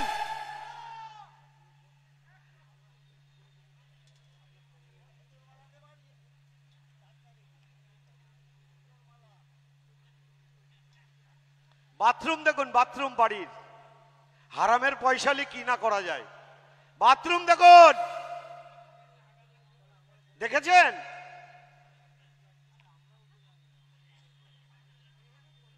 বেডরুম, শুতে পারছে না, কাটা কাটায় বেডরুমে কাটা, শুচ্ছে আর কেঁপে কেঁপে উঠছে, গরিবের পয়সা। শুচ্ছে আর কেঁপে কেঁপে উঠছে, গরিবের পয়সা। দেখেন এখনো প্লাস্টিক ছেড়েনি, শুতে পারছে না, পারবেও না, পারবেও না। চারিদিক দিয়ে টাকা তুলছে। পঞ্চায়েত সমিতির 7 কোটি টাকা কাজের স্যাংশন হয়েছে, 70 কোটি টাকা, সরি, বাগদা আর বনগাঁ, বনগাঁয় 70 কোটি, বাগদায় 70 কোটি। পঞ্চায়েত সমিতির 10% করে খেয়ে নিয়েছে, 10% করে খেয়ে 7 14 কোটি টাকা ক্যাশ করে নিয়েছে, জানে হারবে। ইডি টাকা নিয়ে যাবে, জেলে আপনাকে হাগিস পরে ঘুরতে হবে, হাগিস পরে ঘুরতে হবে। যা গুছাচ্ছেন একবারে ভোরবেলা দেখবেন নিয়ে চলে গেছে। আপনিও নেই, টাকাও নেই। জেলে যেরাম পারত হাগিস পরে ঘুরছে, বালু মল্লিক হাগিস পরে ঘুরছে, অনেক নেতা হাগিস পরে ঘুরছে। আর পার্থ আর অনুব্রত সাইজের হাগিস নেই, পাওয়া যাচ্ছে না। এই দেখুন কাঁদছে, এই দেখুন কাঁদছে, কি ভুল করেছি আমি, দেখুন দেখুন। জয় শ্রীরাম, জয় শ্রীরাম। কাঁদছে, হারবে বলে কাঁদছে, বলছে জীবনের রাজনীতিতে আমি ভুল করেছি। শান্তনু ঠাকুরের বিরুদ্ধে দাঁড়িয়ে, হ্যাঁ আপনি ভুল করেছেন। 2,22,000-এর উপরে ভোটে বনগাঁ লোকসভার মানুষ আপনাকে হারাবে বিশ্বজিৎ দাস, আপনি তৈরি থাকুন। কেঁদে কোনো লাভ নেই, চোখ মুছে কোনো লাভ নেই। বলছে অর্থের পিছনে দৌড়িয়ে সম্মান পাওয়া যায় না। ঠিক, এর উত্তর আপনি পাবেন। এই দেখুন বাগদাতে চাষি সেজেছিল, চাষি প্রচার করছিল ভোট। মতুয়া হলো, হুজুর হলো, আবার চাষি। বাগদা কিষাণ মান্ডিতে প্রচারে গেছিলেন, গরুর গাড়ি থেকে শখ হয়েছে, একটু চাষি সেজে চাষিদের কাছে ভোট চেয়ে দেখি। ভাবছে চাষিরা বোকা, ভাই গরু অবলা জন্তু, হিন্দুদের ভগবান। গাড়িতে উঠেছে, গরুর গাড়ির দড়ি টান দিয়েছে, উল্টিয়ে খালে ফেলে দিয়েছে, ওকে খালে ফেলে দিয়েছে। আপনাকে গরু যেমন খালে ফেলেছে, আগামী 4 তারিখে বনগাঁ লোকসভার মানুষ এই যমুনায় ফেলবে আপনাকে, তাই তো? এই ছেলেটা দেখুন, আপনাদের গাইঘাটার ছেলে, আপনাদের গাইঘাটার ছেলে, ক্যাফে আছে, হোটেল আছে। এই ছেলেটি, তিনি নিজে লাইভ করেছিলেন, লাইভ করে বলেছিলেন যে বিশ্বজিৎ দাস আমার হোটেলে লোক পাঠিয়েছে, 5.5 লক্ষ টাকা চেয়েছে, আমি দিতে পারিনি বলে আমার হোটেলে 5 গাড়ি পুলিশ পাঠিয়ে আমার হোটেল বন্ধ করে দিয়েছে। উনি বলেছিলেন এই ছেলেটির নাম পার্থ শিকদার। দেখুন, আপনারা চেনেন তো, ফেসবুক লাইভে এসেছিল, স্বীকারোক্তি দিয়েছিল যে এই ছেলেটি তৃণমূল করে। আমাদের কথা নাই, ছেলেটি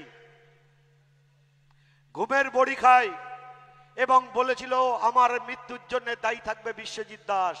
একে ক্ষমা করবেন? বিশ্বজিৎ দাসকে ক্ষমা করবেন? এর বদলা নেবেন তো? এর বদলা নেবেন তো? পদ্ম ফুলে ভোট দিয়ে নিতে হবে ইভিএম এর মাধ্যমে আগামী 20 তারিখে। আরো অনেক কিছু আছে, যদি দেখায় না জুতো দিয়ে মারবে লোকে, গ্যারান্টি। দেখাবো? থাক, পিকচার পরে দেখিয়ে দেবো ভোটের আগের দিন। তাই আপনাদেরকে বলছি, শান্তনু ঠাকুর যাকে চিনানোর জন্য নতুন করে পরিচয় করবানোর লাগবে না। লাগবে? 2019-এ আপনারা দুহাত ভরে আশীর্বাদ করে তাকে জয়ী করেছিলেন এবং ভারত সরকারের প্রতিমন্ত্রী করেছিলেন আমাদের সকলের প্রিয় মানুষ মোদিজি। তার মন্ত্রী সবাই মন্ত্রী করেছিলেন। 2 বছর তিনি কাজ করতে পারেনি করোনার জন্য। 3 বছর তিনি কাজ করেছেন মানুষের জন্য কাজ করেছে। আমাদের গর্ব আমাদের সংসদ। বনগাঁ রেল স্টেশন করেছে, এটা আমাদের গর্ব আমাদের সংসদ। ইছামতি সংস্কার করেছে, তেঁতুলিয়া থেকে কালাঞ্চি পর্যন্ত 25 কিলোমিটার, এটা আমাদের গর্ব আমাদের সংসদ। বনগাঁ থেকে বাগদা রেল স্টেশন স্যাংশন করেছে, এটা আমাদের গর্ব আমাদের সাংসদ শান্তনু ঠাকুর। মসলন্দপুর থেকে স্বরূপনগর রেল স্টেশন স্যাংশন করেছে, এটা আমাদের গর্ব আমাদের সাংসদ শান্তনু ঠাকুর। সুকান্তদা ঢুকে গেছে, তাই আমি আর বক্তব্য রাখলাম না।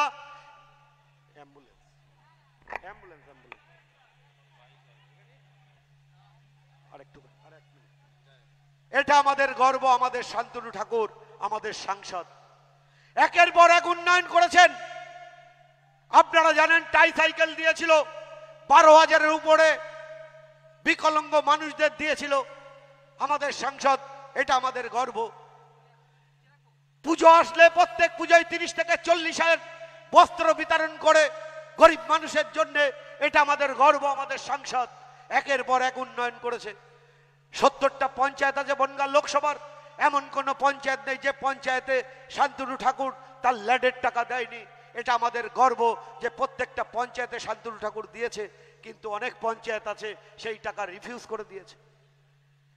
গত পরশুদিন আপনারা দেখেছেন বনগাঁ শহরে ইতিহাস রচনা হয়েছে। স্বরাষ্ট্রমন্ত্রী এসেছিলেন, আর তার আগের দিন এসেছিলেন মমতা বন্দ্যোপাধ্যায় বনগাঁয় অভিযান মাঠে। কি হয়েছে জানেন? তৃণমূলের সবাই লোক হয় না, যে কটা লোক হয়েছিল গেটে তালা দিয়ে পুলিশ আটকে রেখেছিল যাতে চলে না যায়। এটা জানেন? সাংবাদিক ভাইরা আছে, অফ ক্যামেরায় শুনে নেবেন, গেটে তালা দিয়ে রেখেছিল যাতে কর্মী না যায়। আর পরশুদিন বনগাঁ শহরের মানুষ, এই বিধানসভার মানুষ ইতিহাস রচনা করে দিয়ে গেছে যে বনগাঁ শহরে, আর আগামীকাল বনগাঁ শহরে ইতিহাস রচনা হবে। বনগাঁ লোকসভা নয়, 4টে বিধানসভার মানুষ দেখিয়ে দেবে রোড শো কারে বলে।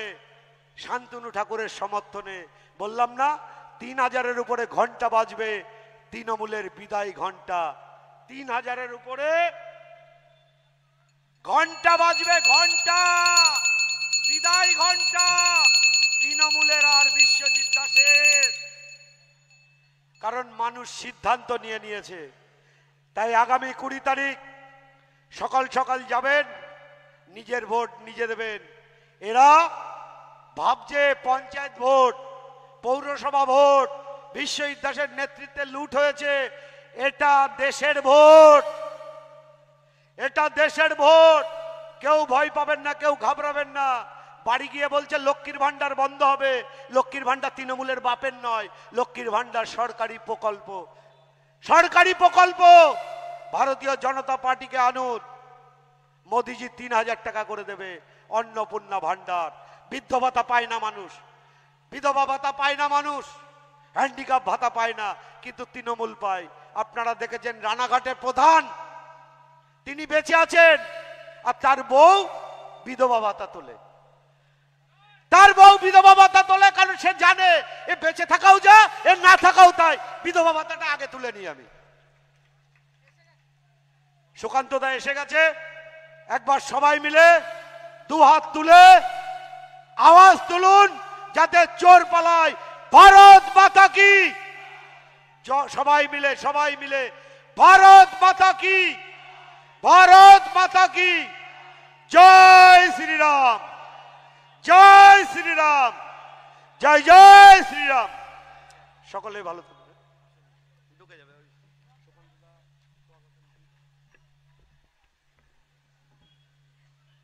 ইতিমধ্যে চাঁদপাড়া পেট্রোল পাম্প চলে এসছে আমাদের মাননীয় রাজ্য সভাপতি সুকান্ত মজুমদার, স্বাগতম।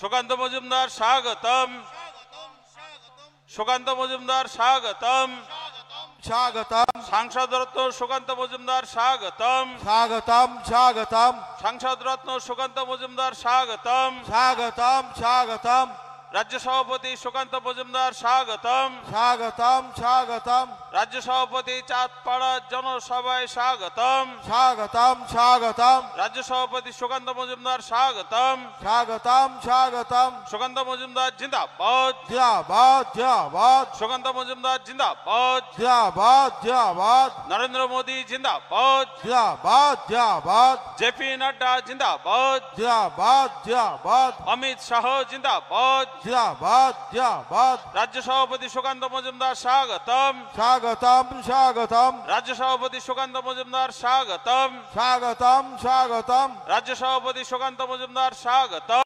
স্বাগতম স্বাগতম বন্দে মাতরম, বন্দে মাতরম বন্দে মাতরম, বন্দে মাতরম ভারত মাতা কি, জয় ভারত মাতা কি, জয় জয় শ্রীরাম, জয় শ্রীরাম জয় জয় শ্রীরাম। জয় জয় শ্রীরাম সুকান্ত দাস স্বাগতম, স্বাগতম স্বাগতম রাজ্য সভাপতি সুকান্ত মজুমদার স্বাগতম, স্বাগতম স্বাগতম রাজ্য সভাপতি সুকান্ত মজুমদার স্বাগতম, স্বাগতম স্বাগতম রাজ্য সভাপতি সুকান্ত মজুমদার স্বাগতম, স্বাগতম স্বাগতম রাজ্য সভাপতি সুকান্ত মজুমদার স্বাগতম, স্বাগতম স্বাগতম রাজ্য সভাপতি সুকান্ত মজুমদার স্বাগতম, স্বাগতম স্বাগতম রাজ্য সভাপতি সুকান্ত মজুমদার স্বাগতম, স্বাগতম স্বাগতম রাজ্য সভাপতি সুকান্ত মজুমদার স্বাগতম, স্বাগতম স্বাগতম বিজেপি জিন্দাবাদ, জিন্দাবাদ জিন্দাবাদ বিজেপি জিন্দাবাদ, জিন্দাবাদ জিন্দাবাদ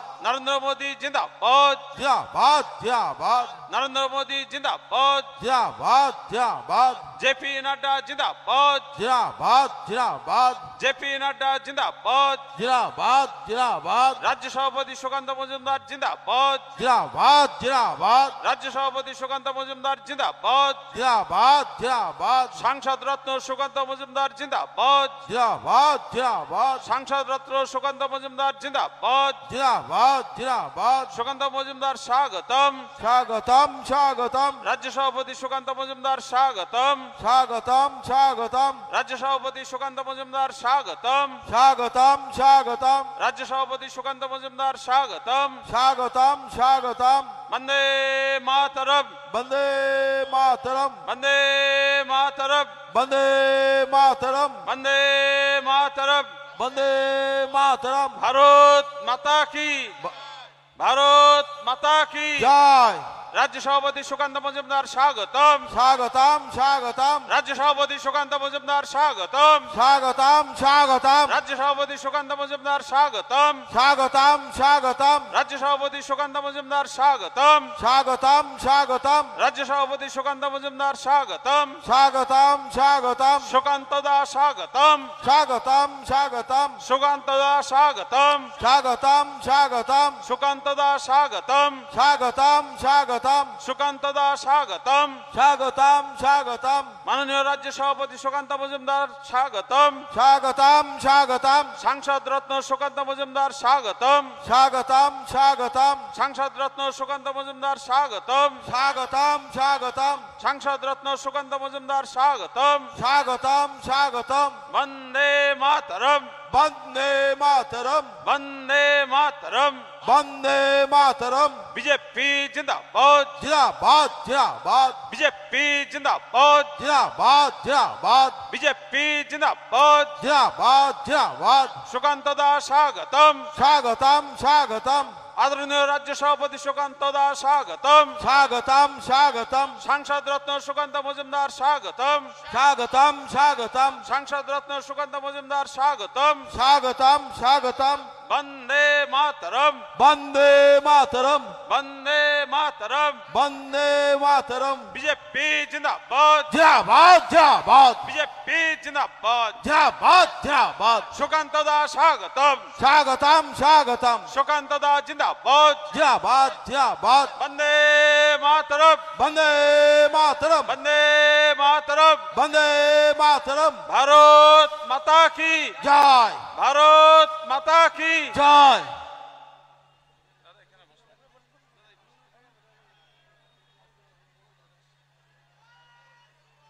আমরা আমাদের মন্ডল সভাপতিগণকে আহ্বান করছি সুকান্ত দাকে বরণ করে নেব অনেকক্ষণ মানুষ অপেক্ষা করছেন আমরা দেরি করব না সুকান্ত দাকে আমরা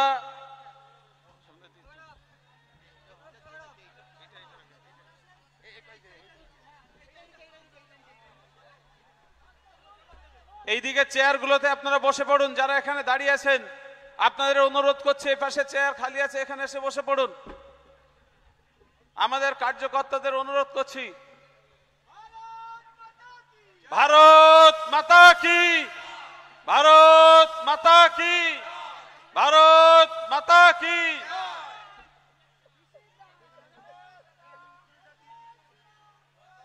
এবারে আমাদের সম্মানীয় জেলা সভাপতি শ্রী দেবদাস মন্ডল মহাশয় আমাদের সকলের প্রিয় মানুষ আমাদের রাজ্য সভাপতি সাংসদ রত্ন শ্রী সুকান্ত মজুমদার মহাশয়কে উত্তরীয় পরিয়ে বরণ করে নেবেন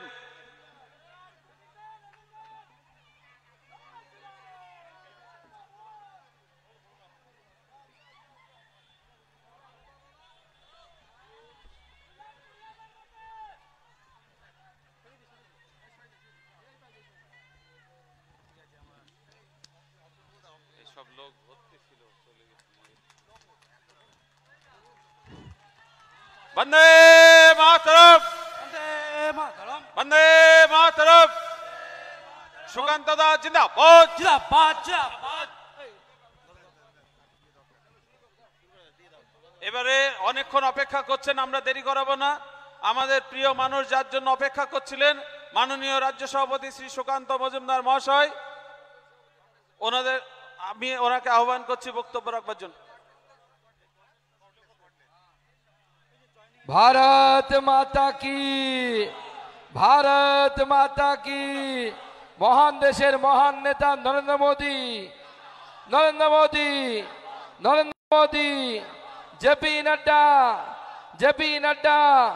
भोट भोट भोट देवेन कोन खाने भोट भोट भोट देवेन कोन खाने शांतनु ठाकुर के नरेंद्र मोदीर काछे पाठाते भोट देवेन कोन खाने भारत माता की भारत माता की আজকে আমাদের বনগাঁতে আমাদের প্রার্থী শান্তনু ঠাকুরের সমর্থনে আমাদের যে আজকে সভা এই সভাতে প্রথমেই আপনাদের কাছে ক্ষমা চেয়ে নিই আমি আমার আসতে অনেক দেরি হয়ে গেছে আপনারা অনেকক্ষণ অপেক্ষা করেছেন সেই জন্য আপনাদের সকলকে আমি করজোরে নমস্কার জানাই এবং আমার প্রণাম জানাই যে এটা বিজেপির পক্ষেই সম্ভব যে এতক্ষণ দেরি করার পরেও আমাদের হাজার হাজার কর্মী সমর্থক এখানে উপস্থিত আছে বন্ধুগণ মঞ্চে উপস্থিত আমাদের সম্মানীয় জেলা সভাপতি দেবদাস মণ্ডল উপস্থিত আমাদের বিধায়ক আমাদের সুব্রত ঠাকুর উপস্থিত আমাদের মণ্ডল সভাপতিগণ আমাদের রাজ্যের নেতা অনল বিশ্বাস সহ মণ্ডল সভাপতি আমাদের জিএস তথা আমাদের পরিচালনা করছেন সবার চন্দ্রকান্ত দা লোকসভার কনভেনার কে আছে? ও চন্দ্রকান্ত দাই আমাদের লোকসভার কনভেনার সহ দীপঙ্কর দা থেকে শুরু করে আরো অনেকে আছে, সবার নাম আমরা নিতে পারছি না। মেম্বাররাও আছে তো? হ্যাঁ, প্রধান আছে, মেম্বাররা আছে। সবাইকে একবার জোরে হাততালি দিয়ে সবাই মিলে বরণ করে নিন। কত তারিখে ভোট?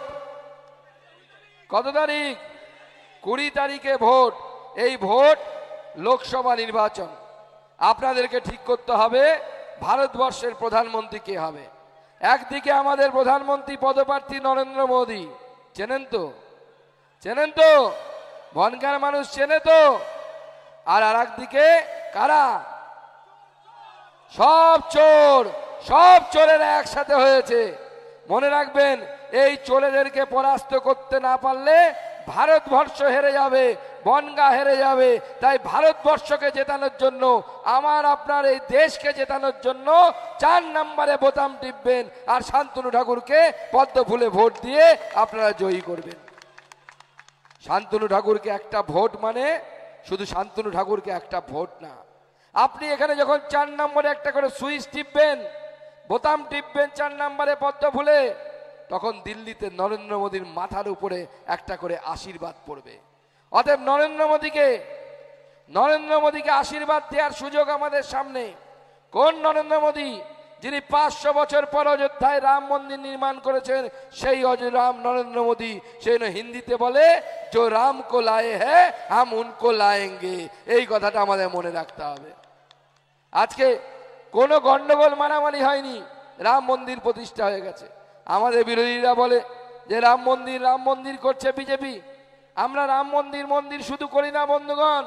যে নরেন্দ্র মোদী রাম মন্দির তৈরি করেছে, দেশের টাকা, সরকারের টাকা দিয়ে তৈরি করেনি, জনগণ টাকা দিয়ে সেই রাম মন্দির তৈরি হয়েছে। তার সাথে নরেন্দ্র মোদী গ্যারান্টি দিয়েছে, আগামী 5 বছর রেশনের দোকানে গেলে আপনারা ফ্রিতে 5 কেজি করে মাথা পিছু চাল অথবা গম পাবেন, এবং সেটা 5 বছর ধরে পাবেন।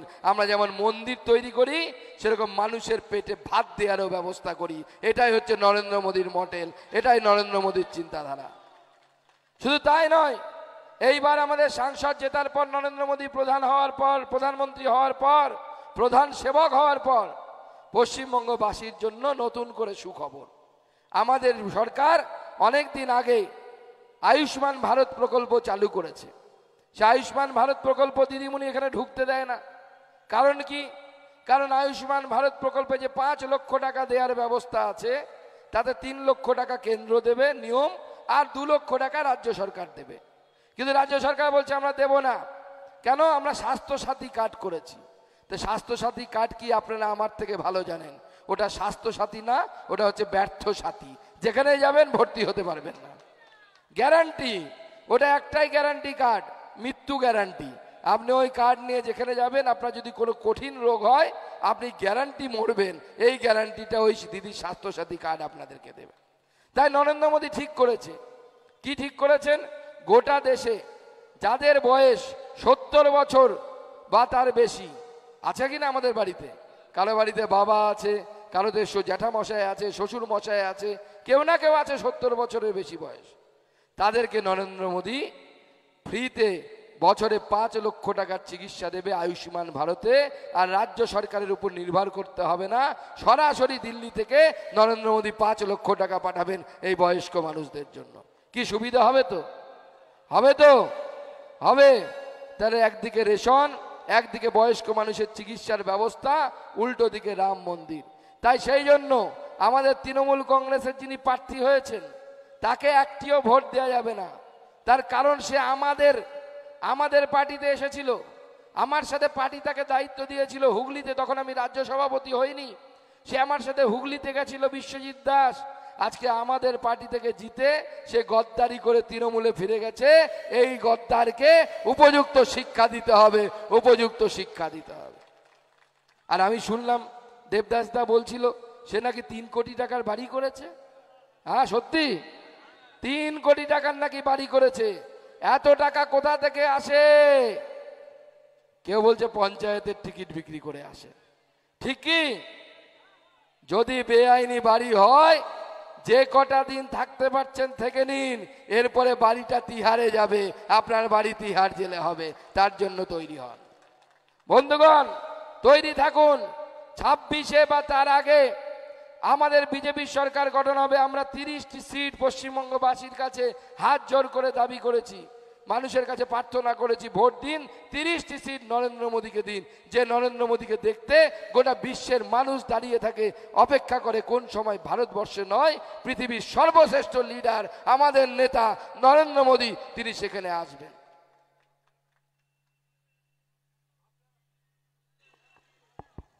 আপনারা হয়তো সবাই টিভিতে দেখেছেন, পাপুয়া নিউগিনি বলে একটা দেশ ছিল, সেই দেশে নরেন্দ্র মোদী গেছিলেন কয়েকদিন আগে, কয়েক মাস আগে।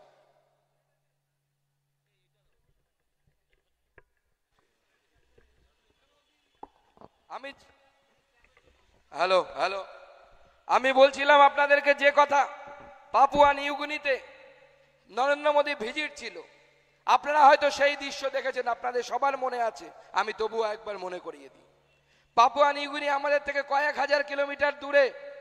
নরেন্দ্র মোদী নামলেন, আমরা টিভির ক্যামেরায় দেখলাম পাপুয়া নিউগিনির যিনি প্রধানমন্ত্রী তিনি নরেন্দ্র মোদীর পা ছুঁয়ে প্রণাম করছেন। ভারতবাসী অবাক হয়ে গেল, আরে যে লোকটা ভারতবর্ষ সম্পর্কে জানে না, ভারতবর্ষের সংস্কৃতি জানে না, তিনি নরেন্দ্র মোদীর পা ছুঁয়ে প্রণাম করছেন, কি ব্যাপার? তা আমি বিদেশ মন্ত্রীর সাথে যখন একবার আমাদের মিটিং ছিল, আমরা সাংসদরা জিজ্ঞেস করলাম মাননীয় বিদেশ মন্ত্রীকে যে কি ব্যাপার, নরেন্দ্র মোদীর পা ছুঁয়ে প্রণাম করলেন, কি ঘটনাটা কি মাননীয় বিদেশ মন্ত্রী, আপনি আমাদেরকে খুলে বলুন। মাননীয় বিদেশ মন্ত্রী বললেন, যখন মাননীয় প্রধানমন্ত্রী পাপুয়া নিউগিনি দেশে নামছেন, আকাশে প্লেনটা উঠছে, নামবে একটু পরেই, সেই সময় পাপুয়া নিউগিনির যিনি প্রধানমন্ত্রী তিনি আমাদের রাষ্ট্রদূতকে জিজ্ঞেস করছেন। আপনারা জানেন প্রত্যেক দেশে ভারতবর্ষের রাষ্ট্রদূত আছে, সেই রাষ্ট্রদূত এসছেন প্রধানমন্ত্রীকে স্বাগত করতে। সেখানে পাপুয়া নিউগিনির প্রধানমন্ত্রী আমাদের রাষ্ট্রদূতকে জিজ্ঞেস করছেন যে আপনাদের দেশে কাউকে যদি সম্মান করতে হয় আপনারা কিভাবে সম্মান করেন? তো আমাদের রাষ্ট্রদূত বলছেন যে আমরা সম্মান করি কাউকে এইভাবে নমস্তে বলে সম্মান করি। তখন পাপুয়া নিউগিনির প্রধানমন্ত্রী বলছেন সেটা সবাইকে করেন, বিশেষ কাউকে যদি সম্মান দেখাতে হয় কি করেন? আমাদের রাষ্ট্রদূত, ভারতবর্ষের রাষ্ট্রদূত বুঝতে পারছেন না কি বলবেন। তখন সেই পাপুয়া নিউগিনির প্রধানমন্ত্রী যিনি ভারতীয় শিক্ষা সংস্কৃতি জানেন না, ভারত সম্পর্কে অত কিছু জানেন না, তিনি আমাদের রাষ্ট্রদূতকে জিজ্ঞেস করলেন আপনার সাথে যদি আপনার রাস্তায় কোনো মাস্টারমশাইয়ের দেখা হয় আপনারা কি করেন? আপনার শিক্ষকের সাথে দেখা হলে কি করেন? ভারতবর্ষের রাষ্ট্রদূত বললেন যখন আমাদের সাথে কখনো অনেক দিন পর আমাদের শিক্ষক মাস্টারমশাইয়ের দেখা হয় তখন আমরা পায়ে হাত দিয়ে প্রণাম করি। পাপুয়া নিউগিনির প্রধানমন্ত্রী বললেন আমিও নরেন্দ্র মোদীকে পায়ে হাত দিয়ে প্রণাম করব, কারণ তিনি আমার শিক্ষক, তার দেখানো পথে আমরা চলি। এটা হচ্ছে ভারতবর্ষের প্রধানমন্ত্রী, এটা হচ্ছে ভারতবর্ষের আমাদের নেতা।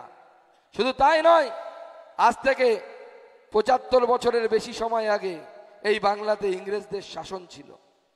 কলকাতাতে বড় বড় ক্লাব ছিল, সেই ক্লাবগুলোতে শুধু ব্রিটিশরা ঢুকতে পারতো, ভারতীয়রা ঢুকতে পারতো না। আর ক্লাবগুলোর বাইরে লেখা থাকতো Indians and dogs are not allowed, অর্থাৎ ভারতীয়রা আর কুকুররা ভিতরে ঢুকতে পারবে না, এই দুজনের প্রবেশ নিষিদ্ধ।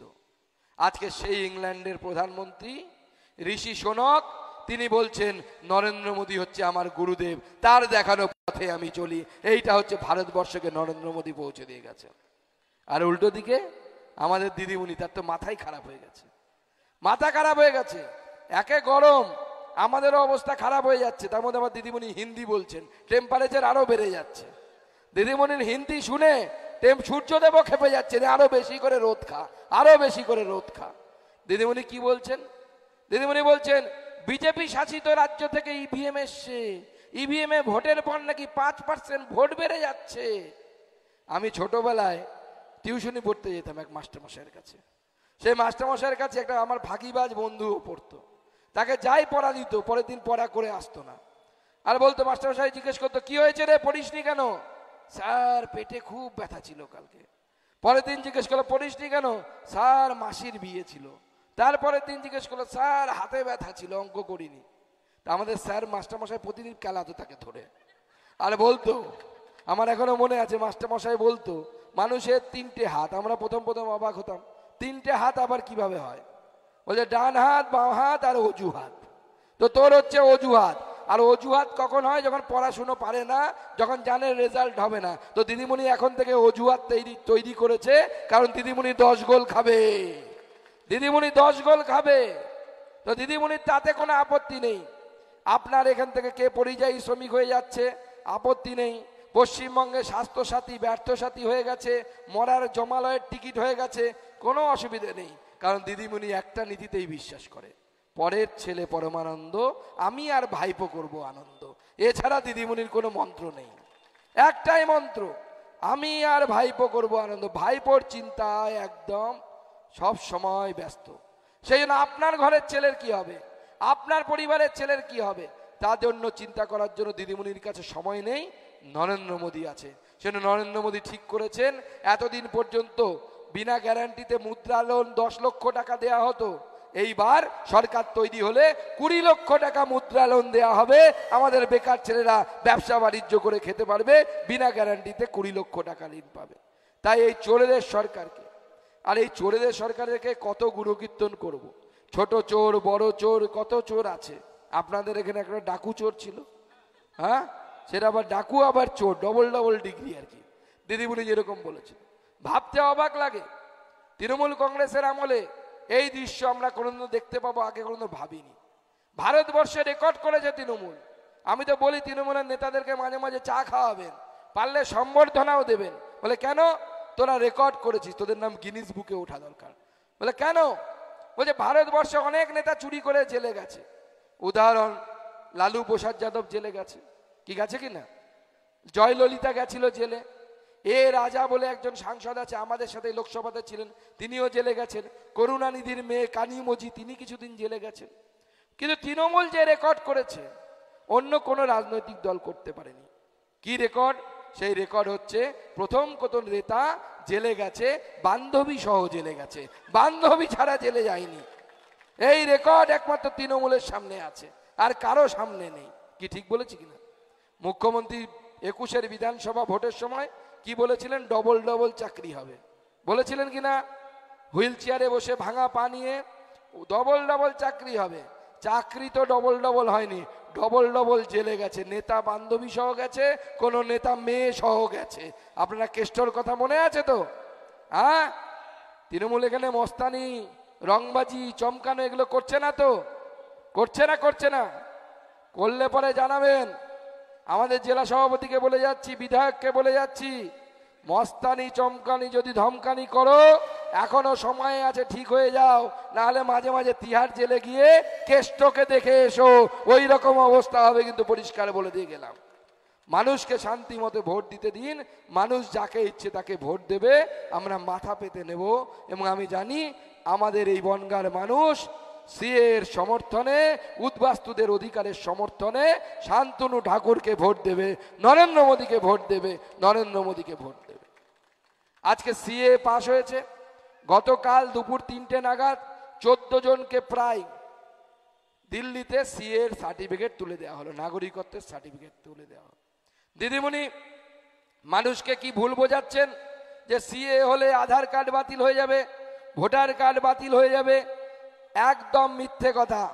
এর আগে নরেন্দ্র মোদী বলেছেন, অমিত শাহজি গত পরশু এসে বলে গেছেন, আমি সুকান্ত মজুমদার আপনার বাংলার ছেলে হয়ে বলে যাচ্ছি, কারো কোনো কার্ড বাতিল হবে না। যদি বাতিল হয় আমার কাছে আসবেন, ঠিক করে দেওয়ার দায়িত্ব সুকান্ত মজুমদারের, আমি সেই গ্যারান্টি দিচ্ছি। সিএর আইনটা কেন তৈরি করা হয়েছে? যে দিন থেকে আপনারা ঘোষণা করবেন কোনো একজন ব্যক্তি, আমার বর্ডারের বাড়ি, আমার বাড়ি থেকে 10 মিনিট 15 মিনিট গাড়িতে গেলে বর্ডারে পাওয়া যায় বালুরঘাট শহর থেকে। আমরা ছোটবেলা থেকে দেখে অভ্যস্ত। আমি যখন স্কুলে পড়তাম, আমার সাথে বাংলাদেশ থেকে এসে আমার বন্ধুরা সব ভর্তি হতো, বয়স একটু বড় ছিল, দেখে বোঝা যেত। তারা এসে আমার সাথে পড়তো। তাদের জন্য সিএ। তারা কেউ এখানে শখে আসেনি, তারা এখানে আসতে বাধ্য হয়েছে। তার কারণ বাংলাদেশে থাকা যাচ্ছে না, তাদের উপর অত্যাচার হচ্ছে, বউ মেয়ে বোন তাদেরকে তুলে নিয়ে যাওয়া হচ্ছে, সেই জন্য তারা এসেছে। এবং আমি বিশ্বাস করি, এখন তো সরকার 14 সাল অব্দি নিয়ম বানিয়েছে।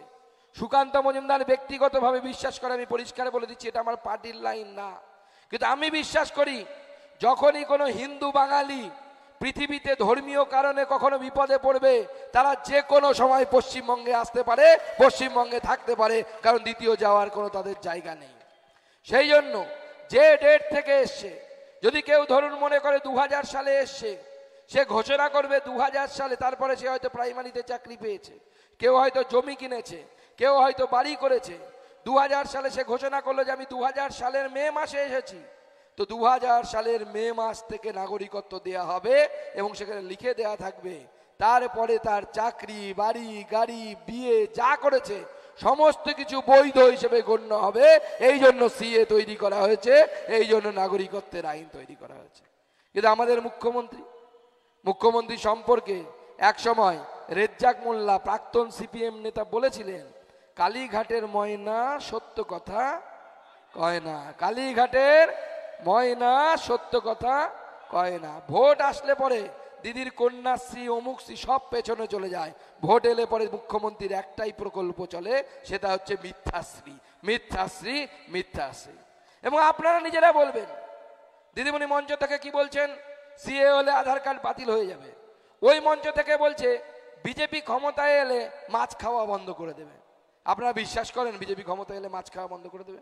আমি তো নিজে মাছ খাই, দেবদাস দা মাছ খান না, আমাদের শান্তনু ঠাকুর মাছ খায় না, তাহলে আমরা যদি মাছ খাওয়া বন্ধ করে দিই, তাহলে আমরা নিজেরা কি খাবো? আর সবসময় মাথায় রাখবেন, বলছে দিদিমণি কি ভয় দেখাচ্ছে, আপনারা নাকি নাগরিক হয়ে বাদ চলে যাবে, তাই তো বলছে, নাগরিকত্ব চলে যাবে বলছে। আরে আমরা কি কালিদাস নাকি যে ডালে বসবো সেই ডালই কাটবো? আমি আপনাদেরকে বলছি, বিজেপিকে ভোট দেয় কারা? কারা ভোট দেয় বিজেপিকে? যারা মাথায় সিঁদুর পরে, গলায় কাঠের মালা পরে, যারা তুলসী তলায় প্রদীপ জ্বালায়, তারা বিজেপিকে ভোট দেয়। কি ঠিক বলছি তো? ঠিক বলছি তো? এদেরকে যদি আমরা নাগরিক থেকে সরিয়ে দিই, তাহলে মুখ্যমন্ত্রী হওয়ার কি আমাদের কি শখ নেই? নাকি প্রধানমন্ত্রী বানানোর আমাদের দ্বিতীয়বার, তৃতীয়বার, চতুর্থবার শখ নেই?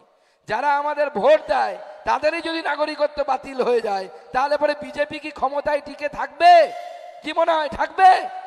থাকবে না। সেই জন্য যারা উদ্বাস্তু, যারা গলায় কাঠের মালা পরে, যারা মাথায় সিঁদুর পরে, যারা তুলসী তলায় প্রদীপ যায়, তাদেরকে বাঁচানোর জন্য, তাদেরকে নাগরিকত্ব দেওয়ার জন্য সিএ আনা হয়েছে। এটা বুঝুন। সমাজদারও কে লিয়ে ইশারাই কাফি है, বাকিটা বলছি না, বাকিটা বলছি না, ভবিষ্যৎ বলবে। শুধু এটুকু মাথায় রাখুন, যারা মাথায় সিঁদুর পরে, যারা গলায় কাঠের মালা পরে, তাদের জন্য সিএ আনা হয়েছে, তাদেরকে এই দেশে রাখার জন্য সিএ আনা হয়েছে। এবং আমার মনে হয় এই আগামী দিনে প্রয়োজনে এই 14 সালটাকে আরো পেছাতে হবে। যারা এসছে তাদের প্রত্যেককে নাগরিকত্ব দেওয়ার ব্যবস্থা করতে হবে, এই ভারতবর্ষে থাকার ব্যবস্থা করতে হবে। কারণ এই ভারতবর্ষ, পশ্চিমবঙ্গ ভাগ হয়েছিল দ্বিজাতি তত্ত্বের উপর ভিত্তি করে। চাল পাবো বলে আসেনি এখানে, নরেন্দ্র মোদী ফ্রিতে রেশন দেবে বলে আসেনি। আমার ঠাকুরদা 1947 সালে বগুড়া থেকে ভারতবর্ষে চলে এসেছিল। কেন এসেছিল?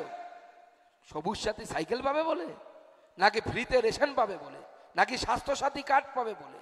না, সেই জন্য আসেনি বন্ধুগণ। সেই সময় আমার ঠাকুরদা এসেছিলেন যাতে ঠাকুরদার বউ অর্থাৎ আমার ঠাকুমা যেন সন্ধেবেলায় তুলসী তলায় প্রদীপ জ্বালাতে পারে, মাথায় সিঁদুর পড়তে পারে, বাড়িতে পাঁচালি পড়তে পারে। সেই জন্য ওপার থেকে এসেছিলেন। এবং তাদের প্রত্যেককে এই ভারতবর্ষে থাকার অধিকার আছে, তারা থাকতে পারে। ও আমি 1947 সালে আমার ঠাকুরদা এসেছিল, আর যারা পরে এলো তারা থাকতে পারবেন, আর আমরা থাকতে পারবো। জ্যোতি বসু, তার বাবা কোথা থেকে এসেছিল? বাংলাদেশ থেকে এসেছিল, নিশিকান্ত বসু। বুদ্ধদেব ভট্টাচার্য কোথাকার লোক? ওপার বাংলার লোক। শৈলেন দাশগুপ্ত কোথাকার লোক? ওপার বাংলার লোক। ও, তোমরা ওপার বাংলা থেকে এসে মুখ্যমন্ত্রী হতে পারো, আর আমার উদ্বাস্তুরা নাগরিকত্ব পেতে পারে না। তোমরা এইভাবে তাদেরকে আটকাবে, আমরা হতে দেব না। আমরা নাগরিকত্ব দেওয়ার ব্যবস্থা করব। তাই বন্ধুগণ মনে রাখবেন, আমাদের মা বোনেরা যারা আছেন তাদেরকে তৃণমূল ভুল বোঝাচ্ছে যে বিজেপিকে ভোট দিলে মুখ্যমন্ত্রী ওখানেও মিথ্যে কথা বলছে, লক্ষ্মীর ভান্ডার বন্ধ হয়ে যাবে। আরে বিজেপি ক্ষমতায় আসছে, বিজেপি ক্ষমতায় এসে 3000 টাকার অন্নপূর্ণার ভান্ডার চালু করবে। আমরা মহিলাদেরকে 3000 টাকা মাসে মাসে দেওয়ার ব্যবস্থা করব। শুধু তাই নয়, এখন উজালা যোজনার গ্যাস কারো না কারো কাছে আছে তো। উজালা যোজনায় নরেন্দ্র মোদী সরকার ভর্তুকি দেয়, গ্যাসের সিলিন্ডার 550 টাকা করে পড়ে।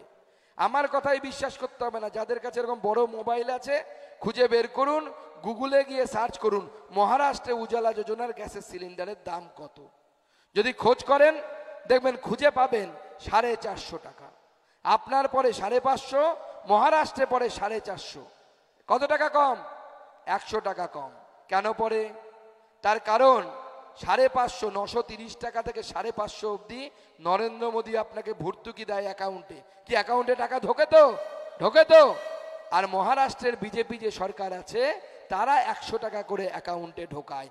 এখানে বিজেপি সরকার গঠন হলে যারা দিদিরা, মায়েরা, বোনেরা আছেন লিখে রাখুন, সুকান্ত মজুমদার বলে যাচ্ছে আপনাদের বিজেপি রাজ্য সরকার আরো 100 টাকা করে অ্যাকাউন্টে ঢোকাবে, আপনারা 450 টাকায় গ্যাস পাবেন। এটা আমাদের গ্যারান্টি, এটা আমাদের নরেন্দ্র মোদীর গ্যারান্টি। তাই বন্ধুগণ, আপনারা সকলে মিলে প্রস্তুত হন। শুধু ফ্রিতে গ্যাস পাওয়া বা আগামী দিনে আমাদের মাননীয় প্রধানমন্ত্রীর নেতৃত্বে যখন এখানে সরকার তৈরি হবে অন্নপূর্ণা ভান্ডারের 3000 টাকা পাওয়া নয়। আজকে যদি আপনারা তৃণমূল কংগ্রেসকে ভোট দেন, শুধু বনগাঁর নাগরিক বৃন্দকে আমি বলতে চাই যে আজকে যদি আপনারা তৃণমূল কংগ্রেসকে ভোট দেন, মনে রাখবেন এই ভোট সন্দেশখালীর মহিলাদের সাথে যা ঘটেছে তাকে সাপোর্ট করার ভোট। যে 26,000 লোকের চাকরি চলে গেছিল, এখন বেঁচেছে কোনো মতে সুপ্রিম কোর্টের রায়ে। কতদিন বাঁচবে? মনে রাখবেন নামটা, হরিয়ানাতে এরকম চাকরি বিক্রি করেছিল মুখ্যমন্ত্রীর নাম ওম প্রকাশ চৌটালা। মোবাইলে দেখে নেবেন, মুখ্যমন্ত্রী জেলে গেছিল ওম প্রকাশ চৌটালা।